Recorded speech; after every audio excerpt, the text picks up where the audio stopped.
আসসালামু আলাইকুম রহমতুল্লাহ। আশা করছি সবাই ভালো আছো। আজকে শুরু করে ফেলি। তোমরা জানো আজকে আমাদের টপিক হচ্ছে লিপিড মেটাবলিজম মেইনলি। সেই সাথে আমাদের লাইপোপ্রোটিন এবং অ্যাসোসিয়েটেড কিছু মেটাবলিজম আছে, সেগুলো নিয়েও আমরা ইনশাআল্লাহ আজকে বলবো। আর হচ্ছে একটু শুরুতে বলে নেই, তোমরা আমাকে চিনো, তারপরে হচ্ছে শর্ট ইন্ট্রোডাকশন। আমি তামিমা তারিন জাহরা, ইবনে সিনা মেডিকেল কলেজে পড়ছি, সেশন 17-18। আর এমনিতে তোমাদের জেনেসিসে আমি একাডেমিক অ্যাডভাইসার হিসেবে আছি, তোমরা জানো।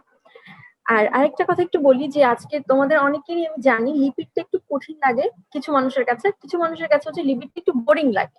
আসলে আমরা বুঝি না দেখে আমাদের কাছে কঠিন লাগে বা বোরিং লাগে। সব টপিক হচ্ছে সব জায়গায় সুন্দরভাবে নাই। আপু ইনশাল্লাহ চেষ্টা করছি আপুর নোট থেকে, আপু যেভাবে সহজ করে পড়ছিলাম নোট লেকচার্স থেকে, যেই রাইটারের বই যেটা সুন্দর মনে হয়েছে, সহজ মনে হয়েছে, আমি ওইটাই তোমাদের এখানে তুলে দেওয়ার বা ছবি দেওয়ার চেষ্টা করেছি। সবকিছু আসলে ইন্টারনেটে বা বইয়ে এত সুন্দরভাবে থাকে না, কিছু জিনিস আমি আবার আমার নোট থেকে ছবি দিয়েছি। বিশেষ করে যারা তোমরা ডিপ্লোম্যাট ছাড়া আছো তারা প্রায়ই ক্লাসের পরে নক দাও, আপু এটা কোথা থেকে পড়বো, এটা কোথা থেকে কি বলেছিলেন।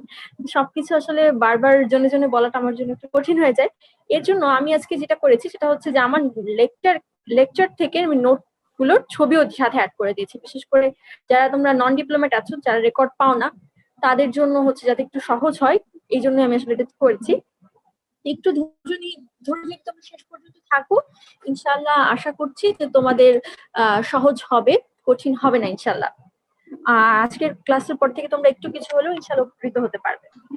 তো ওয়েলকাম তোমাদেরকে প্রফের জার্নিতে। জানি জার্নিটা খুব একটা সুন্দর জার্নি না, আমরা সবাই জানি, তারপরও এটা আসলে মেডিকেলের একটা বাস্তবতা। ঠিক আছে, জেনেসিস তোমাদের সাথে আছে, তোমরা জানো। বিশেষ করে যারা তোমরা এখনো ডিপ্লোম্যাট হতে চাওনি বা একাডেমিক, যারা তোমরা ডিপ্লোম্যাট হতে চেয়েছো, আমাদেরকে বিভিন্ন ভাবে অ্যাপ্রোচ করেছো ডিপ্লোম্যাট হওয়ার জন্য, জেনেসিসের সাথে যুক্ত হওয়ার জন্য, তাদের উদ্দেশ্যে বলি আমরা ইনশাআল্লাহ সামনের সপ্তাহে নতুন ডিপ্লোম্যাট নিব। আর তোমরা আগের রেকর্ড ক্লাসগুলোও পাবা সিএদের মাধ্যমে যখন তোমরা চ্যাট বক্স গুলোতে যুক্ত হবা। আর তোমরা তো জানো অলরেডি যে তোমাদের ডিপ্লোম্যাট হওয়ার জন্য একাডেমিক পোস্টে একটু অ্যাক্টিভিটি শো করতে হয়। ঠিক আছে, আমি ওদিকে না যাই, এগুলো আমি প্রথম ক্লাসেই তোমাদের বলেছি। হ্যাঁ, কেউ আপু, কিছু বলছো? জি আপু, হলো আমি জেনেসিসে ডিপ্লোমেট হয়েছি এই মাসের একদম ফার্স্টের দিকে, বাট আপু একাডেমিক চ্যাট বক্সে অ্যাড হয়ে নাই। আপনাকে মেসেজ দিয়েছিলাম ফেসবুক অ্যাকাউন্টে, মেসেঞ্জার থেকে আর কি। আচ্ছা আচ্ছা, সরি ভাই, আমি আসলে এত মেসেজ রিকোয়েস্ট আসে, আমি তাহলে মনে হয় তোমার রিকোয়েস্ট অনেক পিছনে চলে গেছে। আমি ইনশাল্লাহ আপু, আজকে চেক করবো। তোমার নাম কি? মোহাম্মদ ইফতেখার মাহমুদ প্রত্যাশা। আইডিতে দিয়েছে ইফতেখার মাহমুদ প্রত্যাশা, ফেসবুক আইডি। আচ্ছা ঠিক আছে, ইনশাল্লাহ আমি ক্লাস শেষে আমাকে আরেকটা একটু নক দিও কষ্ট করে। হ্যাঁ, ওই যে মেসেজ রিকোয়েস্ট জি আপু। স্প্যামের মধ্যে চলে যায় তো। সরি জি সরি, আপু। আসলে অনেকেই আচ্ছা। অ্যাপ্রোচ করে তো আমার জন্য একটু কঠিন হয়, সরি আমি। জি আপু। ওকে, দেন হচ্ছে হ্যালো, আচ্ছা, আসসালামু আলাইকুম আপু। তাহলে আমরা চলো শুরু করি। ওয়ালাইকুম আসসালাম। আপু, আমি কে? অভিজিৎ। নাম এই বলো। মাসে 15 তারিখে ডিপ্লোমেট হয়েছি। তো আমাকে চ্যাট বক্সে গ্রুপের ওই যে অ্যাড করা হয়নি, আমিও আপনাকে এসএমএস করে রাখছি ইনবক্সে মেসেঞ্জারে। আপনি ওইটাও সিন করেননি। আচ্ছা আচ্ছা আচ্ছা আচ্ছা, আমি দেখবো ইনশাল্লাহ। ঠিক আছে ঠিক আছে, ঠিক আসলে আছে। আমি দেখা হয়নি তো, আমি দেখবো ইনশাল্লাহ। তো তোমার চ্যানেল যতই ভাইদের জিজ্ঞাসা করো কি দেখে আসছো, ভুলেও কেউ তোমরা লিপিডের নাম নাও না। আইদার তোমরা প্রোটিন বা কার্বোহাইড্রেট দিয়ে চালাই দাও, আমি জানি, আমিও এই কাজ করতাম এক সময়। কিন্তু যারা বুদ্ধিমান তারা লিপিডটা ভালো মতো পড়ে, কারণ লিপিড থেকে অনেক নাম্বার। তো চলো। আচ্ছা, আমাকে তো শোনা যাচ্ছে না ক্লিয়ারলি? যদি না যায় আমাকে প্লিজ একটু নোটিফাই করো। জি আপু, শোনা যাচ্ছে।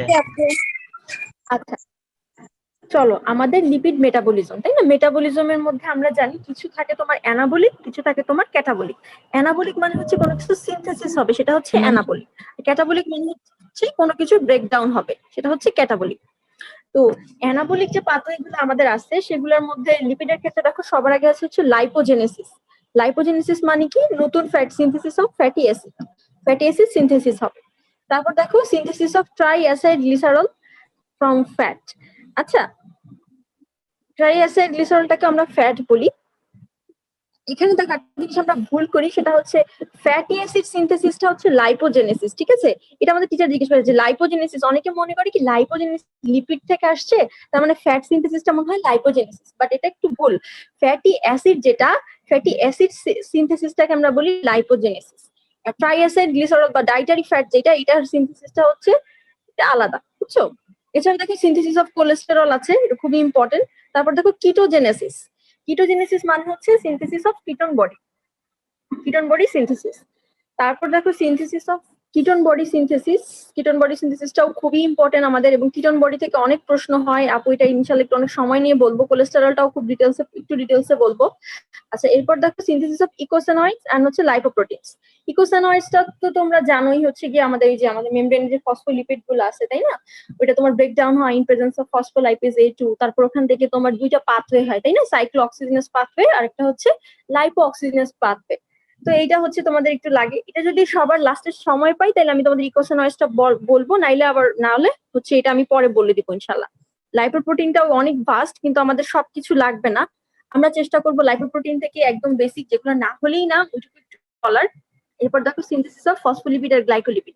এগুলো জাস্ট ভাইবাতে বলার জন্য, বাট এটা হচ্ছে তোমার ডিটেলসে লাগবে না। ফসফোলিপিড গ্লাইকোলিপিডের সিনথেসিস তোমার এই প্রথম চারটা, মানে আসলে অ্যাকচুয়ালি চারটা না, কোলেস্টেরলটা একটু আলাদাভাবে বললে এটা তোমার আসলে পাঁচটা হবে। এই কোলেস্টেরলটা খুব ইম্পর্টেন্ট, খুব দরকারি। এরপর দেখো ক্যাটাবলিক পাথওয়ে। ক্যাটাবলিক মানে বুঝতে পারছো, তোমার লিপিডকে ব্রেক ডাউন করবে, ছোট ছোট জিনিসপত্র ব্রেক ডাউন করবে। প্রথমে দেখো লাইপোলাইসিস। লাইপোলাইসিস মানে হচ্ছে লিপিডকে ব্রেক ডাউন করবে। এখানে লিপিড বলতে ট্রাইসাইল গ্লিসারল, তাই না? ট্রাইসাইল গ্লিসারলকে ব্রেক ডাউন করলে আমরা জানি ফ্যাটি অ্যাসিড এবং গ্লিসারল পাওয়া যায়, তাই না? ফ্যাটি অ্যাসিড এবং গ্লিসারল। এরপর দেখো সবচেয়ে ইম্পর্টেন্ট, এই চ্যাপ্টারে যদি একটা প্রশ্ন আমাকে কেউ করতে বলে আমি বিটা অক্সিডেশন থেকে করব।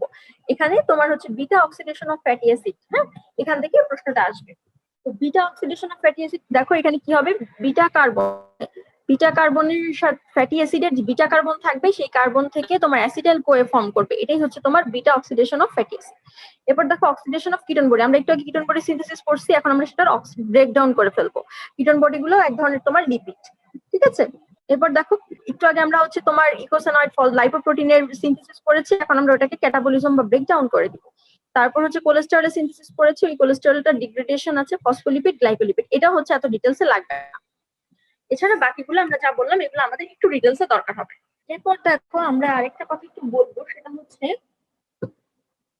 যে আমাদের এই যে অ্যানাবলিক পাথওয়ে গুলো আছে, এগুলো না সবগুলো এত ডিটেলসে লাগবে না। যেগুলো লাগবে সেগুলো আপু স্লাইড দেখে আলাদা করে বলবে। এখন জাস্ট তোমাদের একটা বেসিক একটা কথা বলি, একটা ট্রিক্স শিখাই, যে তোমরা যদি যে কোনো মেটাবলিজমকে সুন্দরভাবে মনে রাখতে চাও। আমরা জানি আমাদের ভাইব্রেশনে অনেক প্রেশার থাকে, তাই না? ব্রেনের উপর অনেক প্রেশার যায়। তোমরা যেটা করবা, আমি দেখেছি অলরেডি করছো কার্বোহাইড্রেটের জন্য, তোমরা লিপিডের জন্য সেটা করে ফেলবা, যে একসঙ্গে একটা চার্টের মতো বানাবা। খাতাটাকে তোমরা একটু মানে হচ্ছে কি, আমরা জানি যে A4 সাইজের পেপারটা, এটাকে আমরা হচ্ছে এরকম আপু যেরকম ভাবে ফোনটাকে নিয়েছি ঠিক এভাবেই হচ্ছে ফোনটাকে নিবা, মানে খাতাটাকে নিবা, যাতে করে খাতার উইথটা একটু বেড়ে যায়। তখন হচ্ছে তোমরা চার্ট করবা প্রত্যেকটা স্যালিন ফিচার গুলা একসঙ্গে, কলাম মানে ডিফারেন্ট কলামে, একটা তোমার রিয়াক্ট মানে সাবস্ট্রেট দিলা, একটা প্রোডাক্ট দিলা, একটা তোমার রেট লিমিটিং এনজাইম দিলা, এরকম যে পয়েন্ট গুলো আছে, তারপর এনজাইমেটিক কন্ট্রোল, এগুলো একটু দিয়ে দিয়ে বিভিন্ন রোতে করে করে বিভিন্ন পাথওয়ে গুলাকে তোমরা লিখবা। এভাবে করে একসঙ্গে যদি করে ফেলো, একবারে যদি রিভাইজটা দিতে পারো, তখন হবে কি অনেক অল্প সময় তুমি অনেক কিছু দেখে ফেলতে পারবা। যে কোনো কিছু আমরা যখন চার্ট বা হচ্ছে ছবি দেখি বা টেবিল আকারে দেখি, তখন ওইটা আমাদের বেশি মনে থাকে। আমাদের সায়েন্স বলে যে আমাদের ব্রেন তখন ওটাকে ইজিলি ক্যাপচার করতে পারে। আচ্ছা, তো আমরা এখানে দেখো কি দেখবো, আমরা জানি তাই না আমাদের লাইপোজেনেসিস মানে অলরেডি আমরা বলছি যে ফ্যাটি অ্যাসিড সিনথেসিস হবে, ফ্যাটি অ্যাসিড সিনথেসিস হবে। তারপর হচ্ছে গিয়ে এখানে সাবস্ট্রেটটা কি হবে দেখো, স্যালিয়েন্ট ফিচারটা আমি একটু মুখে বলতেছি, তোমরা এগুলো জানো, তাই তোমরা জাস্ট একটু মিলিয়ে নাও। লাইপোজেনেসিসের স্যালিয়েন্ট ফিচারটা হবে, সাবস্ট্রেট হবে তোমার অ্যাসিটাইল কোয়ে। অ্যাসিটাইল কোয়ে আমরা জানি একটা 2 কার্বন কম্পাউন্ড, তাই না? একটা 2 কার্বন কম্পাউন্ড অ্যাসিটাইল কোয়ে। তো এই অ্যাসিটাইল কোয়ে থেকে আমরা বিভিন্ন ধরনের ফ্যাটি অ্যাসিড করবো, যেমন ধরো তোমার পামিটিক অ্যাসিড, স্টিয়ারিক অ্যাসিড বা ওলিক অ্যাসিড, যে কোনো ধরো পামিটিক অ্যাসিড, পামিটিক অ্যাসিড একটা 16 কার্বন কম্পাউন্ড। তার মানে 2 কার্বন কম্পাউন্ড গুলোকে অনেকগুলোকে একসঙ্গে মালার মতো গেঁথে গেঁথে একটা 16 কার্বন কম্পাউন্ড আমরা বানাবো। এটা হচ্ছে তোমার একদম বেসিক কথা। এটা কোথায় হয়, কম্পার্টমেন্টটা হচ্ছে সাইটোপ্লাজমে। তারপর এটা অবশ্যই অ্যানাবলিক বলে ফেলেছি।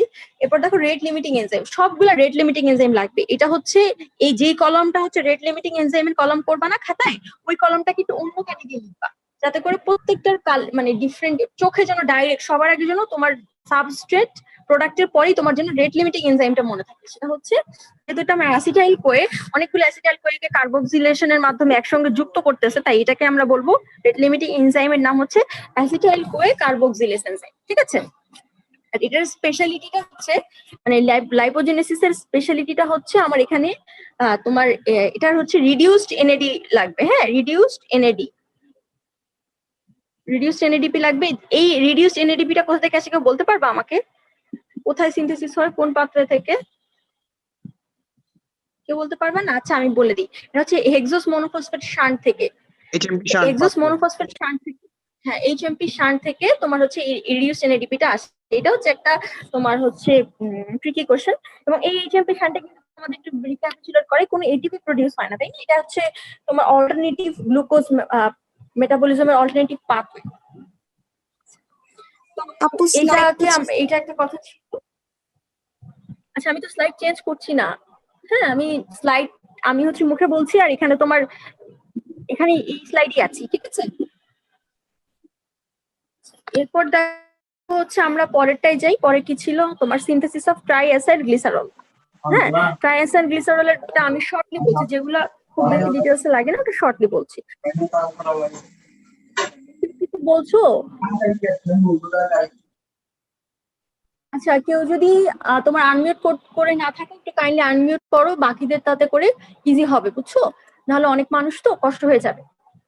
আর তোমরা একটু যারা হোস্ট আছো এটা একটু খেয়াল রেখো যাতে বাকিদের ডিস্টার্ব না হয়, ঠিক আছে? দেখো ট্রাইঅ্যাসাইড গ্লিসারল সিনথেসিস আমরা বুঝতে জানি ট্রাইঅ্যাসাইড গ্লিসারল দুইটা জিনিস দিয়ে হয়, একটা হচ্ছে তোমার ফ্যাটি অ্যাসিড আর একটা হচ্ছে তোমার গ্লিসারল, তাই না? ফ্যাটি অ্যাসিড আর হচ্ছে গ্লিসারল। তো এই ফ্যাটি অ্যাসিড আর গ্লিসারলটা হচ্ছে তোমার সাবস্ট্রেট, আর এখান থেকে প্রোডাক্টটা হচ্ছে তোমার যেহেতু সিনথেসিস করছে সেটাই হচ্ছে আমার প্রোডাক্ট। সিনথেসিসটা হচ্ছে আমার প্রোডাক্টটা হচ্ছে ট্রাইঅ্যাসাইড গ্লিসারল। তো আমার সাবস্ট্রেট প্রোডাক্ট আমি পেয়ে গেলাম, সেল ফিচার দুইটা পেয়ে গেছি। এরপর দেখো কম্পার্টমেন্ট, এটারও কম্পার্টমেন্ট সাইটোপ্লাজমে। মাইটোকন্ড্রিয়া হাতে গোনা কিছু জিনিস হয়, আর বেশি সবকিছুই সাইটোপ্লাজমে হয়। এর জন্য সহজ, যারা একটু বুদ্ধিমান দুইটা মুখস্থ করলে কিন্তু গোলায় যায়। তোমরা সাইটোপ্লাজমেরটা মুখস্থ নাও করে মাইটোকন্ড্রিয়াটা মুখস্থ করবা, যে কোন কোন পাথওয়ে গুলা কম্পার্টমেন্টটা হচ্ছে মাইটোকন্ড্রিয়া, সেটা মনে রাখবা। আর কিছু আছে হাতে গোনা দুইটা মনে হয় বা তিনটা আছে যেখানে তোমার বোথ সাইটোপ্লাজম এন্ড মাইটোকন্ড্রিয়া, এইটা একটু মনে রাখবা, ট্রিক্স খাটু। আর বাকিটা সব সাইটোপ্লাজম চালাই দিবা, ঠিক আছে? তো এটা হচ্ছে নেচার হচ্ছে তোমার অ্যানাবলিক হবে। রেট লিমিটিং এনজাইম, হ্যাঁ রেট লিমিটিং এনজাইম আমরা জানি হচ্ছে এখানে ফ্যাটি অ্যাসিড আর গ্লিসারল হচ্ছে, তাই না? এই যে রেট লিমিটিং এনজাইমটা সবসময় দেখবা সবসময় এই সাবস্ট্রেটের নামের সাথে মিল আছে। একটু আগে আমরা বলছিলাম অ্যাসিটাইল কোয়ে সাবস্ট্রেট ছিল, রেট লিমিটিং এনজাইম কি ছিল লাইপোজেনেসিসে? Acetyl CoA carboxylase. আর ট্রাইঅ্যাসাইল গ্লিসারল সিনথেসিসে তোমার গ্লিসারল আছে না সাবস্ট্রেট, গ্লিসারল থেকে এটার নাম হচ্ছে গ্লিসারল 3-ফসফেট অ্যাসাইল ট্রান্সফারেজ, ঠিক আছে? গ্লিসারল 3-ফসফেট অ্যাসাইল ট্রান্সফারেজ, এটা একটু মনে রাখতে পারো। এখন ট্রাইঅ্যাসাইল গ্লিসারল থেকে কয়েকটা জিনিস আমাদের একটু মনে রাখতে হয়, দেখো সেটা হচ্ছে হরমোনাল কন্ট্রোল। এই ট্রাইঅ্যাসাইল গ্লিসারল সিনথেসিসটাকে স্টিমুলেশন দেয় কে বলতো? ইনসুলিন। ইনসুলিন হচ্ছে এটাকে স্টিমুলেট করে। কারণ কেন? দেখো একটা নর্মাল জিনিস মনে রাখো, ইনসুলিনের কাজ কি? ইনসুলিনের কাজ হচ্ছে ব্লাড গ্লুকোজ লেভেলটাকে সবসময় কমাই দিবে, টিস্যুতে গ্লুকোজের আপটেক বাড়াই দিবে, তাই না? এখন এটা করার জন্য ওদের যেটা দরকার হয় যে ও বেশি বেশি টিজি ফর্মেশন করে, ট্রাইঅ্যাসাইল গ্লিসারল ফর্মেশন করে। এখন কথা হচ্ছে শুধু যে তোমার ফ্যাট রিচ মানে ফ্যাট যে সিনথেসিস করবে সেটা কিন্তু শুধু ফ্যাটি অ্যাসিড আর গ্লিসারল থেকে যে করবে ডিরেক্ট তা না, কিছু কার্বোহাইড্রেট থেকেও কিন্তু আমাদের ফ্যাট সিনথেসিস হইতে পারে, তাই না? এটা কিন্তু একটা ট্রিকি মানে ভাইবার কোয়েশ্চেন প্লাস ট্রিকি একটা পার্ট। সেটা হচ্ছে রেট লিমিটিং এনজাইম কোনটা? রেট লিমিটিং এনজাইম হচ্ছে গ্লিসারল 3-ফসফেট অ্যাসাইল ট্রান্সফারেজ।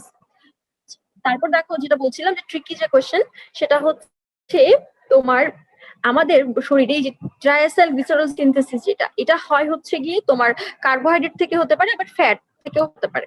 এখন আসলে কিভাবে হয় এটার যে সিনথেসিসের যে পাথওয়ে আছে, ট্রাইঅ্যাসাইল গ্লিসারল সিনথেসিসের যে পাথওয়ে, তোমরা যদি এবিসি তে দেখো তাহলে দেখবা যে গ্লিসারল থেকে, হ্যাঁ আমরা তো জানি আমরা যে খাবারগুলো খাচ্ছি সেই গ্লিসারল, এই যে এখানে তোমার অলরেডি আমরা বলছি গ্লিসারল একটা সাবস্ট্রেট, এই গ্লিসারল থেকে তোমার গ্লিসারল এর মাধ্যমে গ্লিসারল 3 সিনথেস গ্লিসারল 3-ফসফেট নামে হচ্ছে একটা কম্পোনেন্ট তৈরি হয়ে যাচ্ছে।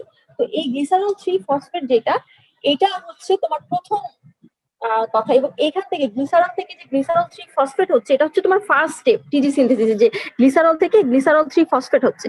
এবং এই স্টেপে তোমার গ্লিসারল 3-ফসফেট সিনথেস গ্লিসারল এই যে স্টেপটা গ্লিসারল থেকে গ্লিসারল 3-ফসফেট হচ্ছে, এই স্টেপটা তোমার করছে গ্লিসারোকাইনেস, হ্যাঁ গ্লিসারোকাইনেস করছে। এখন তোমরা যদি একটু খেয়াল করে দেখো, তোমরা যারা গ্লুকোজ মেটাবলিজম, কার্বোহাইড্রেট মেটাবলিজম পড়েছো, ওখানে কি হয় দেখো তো, গ্লাইকোলাইসিসে গ্লুকোজ থেকে তোমার কি হয়, গ্লুকোজ থেকে তোমার গ্লুকোজ 6-ফসফেট, সেখান থেকে ফ্রুক্টোজ 6-ফসফেট হয়, ফ্রুক্টোজ 6-ফসফেট থেকে ফ্রুক্টোজ 1,6-বিসফসফেট হচ্ছে। তারপর ওখান থেকে দুইটা জিনিস হচ্ছিল তাই না, গ্লিসারলডিহাইড 3-ফসফেট আর একটা হচ্ছে তোমার পাইরুভেট। এই যে গ্লিসারলডিহাইড 3-ফসফেটটা ছিল ওখানে, ওই গ্লিসারলডিহাইড 3-ফসফেটটা ডাইরেক্ট এখানে গ্লিসারল 3-ফসফেটে কনভার্ট হতে পারে।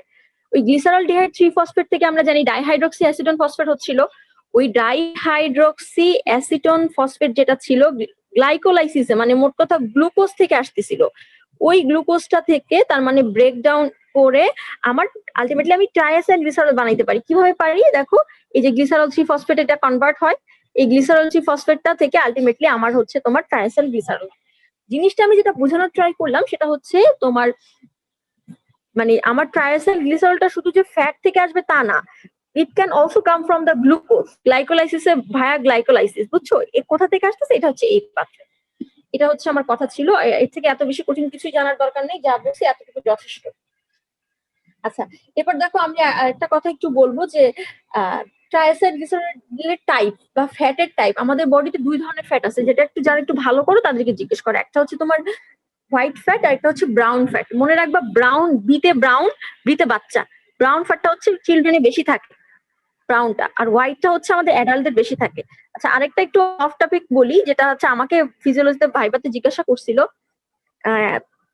সেটা হচ্ছে স্যার আমাদের জিজ্ঞেস করছিলেন যে বাচ্চাদের তো তোমার হাইপোথ্যালামাসে তো তোমার টেম্পারেচার রেগুলেটরি সিস্টেমটা এত ভালো ওয়েল ডেভেলপ থাকে না জাস্ট আফটার বার্থ, তো তারা কিভাবে মেনটেন করে? তো আমার এটা আসলে মাথায় আসছিল না যে বাচ্চাদের তো ব্রাউন ফ্যাট থাকে, এই ব্রাউন ফ্যাটের কারণে তোমার হচ্ছে কি বাচ্চাদের টেম্পারেচারটা থার্মোরেগুলেশন হয়, ঠিক আছে, থার্মোরেগুলেশন হয় এই ব্রাউন ফ্যাটের কারণে। তো এখানে আমি যেটা বলার জন্য বলছি যে যাদের ব্রাউন ফ্যাট থাকে, তার অনেকে দেখো না বলে যে আচ্ছা আমি তো অনেক কম খাই তো আমি মোটা হয়ে যাই। এই যে যাদের ব্রাউন ফ্যাট বেশি থাকে তারা হচ্ছে কম খায় কিন্তু বেশি মোটা হয়, আর যাদের হচ্ছে গিয়ে তোমার ব্রাউন ফ্যাট কম থাকে বা হোয়াইট ফ্যাট বেশি থাকে তারা হচ্ছে বেশি খাইলেও কম মোটা হয়। মোট কথা ব্রাউন ফ্যাটের সাথে মোটা হওয়া ডাইরেক্টলি প্রপোর্শনাল, সমানুপাতিক। যার যত বেশি বা ছোটবেলায় যে যত বেশি ব্রাউন ফ্যাট থাকবে মানে মোটা থাকবে, বড় হলে বলা হয় যে তাদের নাকি সবচেয়ে বেশি তারা কম খেলেও বেশি মোটা হয় ব্রাউন ফ্যাট বেশি থাকলে। এটা একটা একটা ইনফরমেশন, সেটা অনেকে বলে, অনেকে আবার বিশ্বাস করতে চায় না, এর জন্য আর কি। না আবার ভেবো না যে আপু মনে হয় অনেক মোটা, আপু কিন্তু মোটা না, আমি মোটা হইতে চাই কিন্তু মোটা না আমি। যাই হোক, ঠিক আছে, যেখানে আমরা ছিলাম, তারপরে আমাদের আছে হচ্ছে তোমার কিটোজেনেসিস। হ্যাঁ, কিটোজেনেসিস মানে হচ্ছে কিটোন বডি সিনথেসিস, এটা আপু আমরা একটু পরে বলবো। হ্যাঁ আপু বলো। আপু ভাইবার সময় কি আপনার রিঅ্যাকশনস গুলো বা বিক্রিয়াগুলোর থেকেও কি ম্যাম আপু স্যালিয়েন্ট ফিচার্স গুলোর থেকে কি বেশি প্রশ্ন করা হয়? ভাইবার সময় স্যালিয়েন্ট ফিচার গুলো থেকে প্রশ্ন করা হবে, কারণ শুধু নট অনলি ভাইবা, তোমার স্যালিয়েন্ট ফিচার গুলো লাগবে, তোমার এমসিকিউর জন্য লাগবে, তোমার রিটেনের জন্য লাগবে, সবখানে লাগবে। আর একটা জিনিস পাথওয়ে, তুমি মেটাবলিজম থেকে তুমি যখন বেশি না টার্ম দিতে যাও তখন কিন্তু তোমার আলটিমেটলি অ্যাটলিস্ট কিছু তোমার জিনিস জানতেই হবে। একটা পাথওয়ে তুমি কিছুই না পড়ো, তোমার স্যালিয়েন্ট ফিচার জানতেই হবে, এটা তোমার মাস্ট যে কোনো পাথওয়ের জন্য। আর যেগুলো ইম্পর্টেন্ট সেগুলো সব ডিটেলস লাগবে, যেটা ডিটেলস লাগবে সেটা আপু ইনশাল্লাহ তোমার বলে দিব। আচ্ছা, এরপর দেখো হচ্ছে আমরা কিটোজেনেসিস পড়বো আর হচ্ছে কোলেস্টেরল সিনথেসিস পড়বো ইনশাল্লাহ। হ্যাঁ, এটা হচ্ছে তোমার বিটা অক্সিডেশনটা আপু একটু পরে পড়াতে চাচ্ছি। এখানে দেখো কিটোজেনেসিসটা দেখো, ওয়েট, এটা আমরা সিরিয়ালি যাই তাহলে তোমাদের জন্য সুবিধা হবে, এগুলো একটু পরে বলছি। এখানে এরপরে দেখো ক্যাটাবলিক প্রসেসে আমরা দেখো লাইপোলাইসিস আছে। হ্যাঁ, লাইপোলাইসিস মানে বুঝছো যে এখানে বুঝতেই পারতেছো যে লিপিডটা ব্রেকডাউন হবে ফ্যাটি অ্যাসিড এবং গ্লিসারল, মানে পুরো টিজি সিনথেসিস করছিলাম, এখন আমরা ওই টিজিটাকে জাস্ট খালি ব্রেকডাউন করে দিব। ফ্যাটি অ্যাসিড এবং গ্লিসারল থেকে একটু আগে টিজি বানাইছিলাম, এখন টিজিটাকে আমি ভেঙে ফ্যাটি অ্যাসিড এবং গ্লিসারল বানাবো, এটাই হচ্ছে আমার কাজ। এটা হচ্ছে তোমার অ্যাডিপোজ টিস্যুতে হয়, এটাও সাইটোপ্লাজমে হয়। নেচার তো বুঝতে পারছো, ক্যাটাবলিক নেচার। রেট লিমিটিং এনজাইমটা খুবই ইম্পর্টেন্ট, লাইপোলাইসিসের রেট লিমিটিং এনজাইম ভাইবাতে না পারলে কিন্তু ফেল হয়ে যাবে। এটা হচ্ছে hormone sensitive lipase, HSL, hormone sensitive lipase, এটা খুবই ইম্পর্টেন্ট। এই হরমোন সেনসিটিভ লাইপেজটা হচ্ছে গিয়ে তোমার লাইপোলাইসিসের রেট লিমিটিং এনজাইম। এখন তোমাদের একটা কথা বলি, এই যে হরমোন সেনসিটিভ লাইপেজ না, এটার অ্যাক্টিভিটিটা খুব জিজ্ঞেস করে ভাইবাতে, খুবই জিজ্ঞেস করে। হরমোন সেনসিটিভ লাইপেজটা যেটা হয় যে আচ্ছা, লাইপোলাইসিসে রেট লিমিটিং এনজাইমটা খুব ইম্পর্টেন্ট, এটা খুবই জিজ্ঞাসা করে। এটা হচ্ছে হরমোন সেনসিটিভ লাইপেজ, এই এনজাইমটার নাম, ঠিক আছে? এই হরমোন সেনসিটিভ লাইপেজের কারণে তোমার হচ্ছে ট্রাইসাইল গ্লিসারলটা ব্রেকডাউন হয়ে ফ্যাটি অ্যাসিড এবং গ্লিসারলে কনভার্ট হয়। এটা ছিল হচ্ছে কথা, এবং এখানে কোনো এটিপি লাগেও না, কোনো এটিপি প্রডিউসও হয় না এই প্রসেসটাতে। এখন আসো যে ডায়াবেটিস মেলাইটিস যে পেশেন্ট গুলো আছে, ডায়াবেটিস মেলাইটিসের পেশেন্টের এটা কমনলি কোয়েশ্চেন যে ওয়েট লস হয়, ক্যাকেকশিক হয়ে যায়, তাই না? কেন হয় এটা ভাইবাতে জিজ্ঞেস করে, তাই না? এটা একটু দেখো যে একটু আগে আমি বলছিলাম যে ইনসুলিন ইনসুলিন কি করে, ইনসুলিনটা হচ্ছে গিয়ে আমাদের ইনসুলিনটা কি একটু আগে বলছিলাম যে এই যে ট্রাইসাইল গ্লিসারল যে সিনথেসিস প্রসেসটা, ট্রাইসাইল গ্লিসারল প্রসেসের যে সিনথেসিসটা, এইটাকে হচ্ছে গিয়ে তোমার ডায়াবেটিস মেলাইটাসের ক্ষেত্রে যেটা হচ্ছে সেটা হচ্ছে আমাদের হরমোন সেনসিটিভ লাইপেজটা হচ্ছে ইনহিবিট হয়ে যায়, এই এনজাইমটা হচ্ছে ইনহিবিটেড হয়ে যায়। হরমোন সেনসিটিভ লাইপেজের কাজ কি ছিল?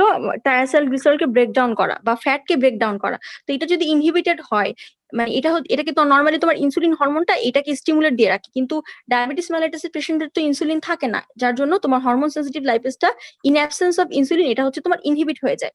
হরমোন সেনসিটিভ লাইপেজ না থাকলে কি হবে দেখো, হরমোন সেনসিটিভ লাইপেজটা যদি না থাকে তখন হচ্ছে গিয়ে একটা পেশেন্টের ট্রাইসাইল গ্লিসারলটা হচ্ছে গিয়ে ফ্যাটি অ্যাসিড এবং গ্লিসারলে ব্রেকডাউন হয়ে যায়।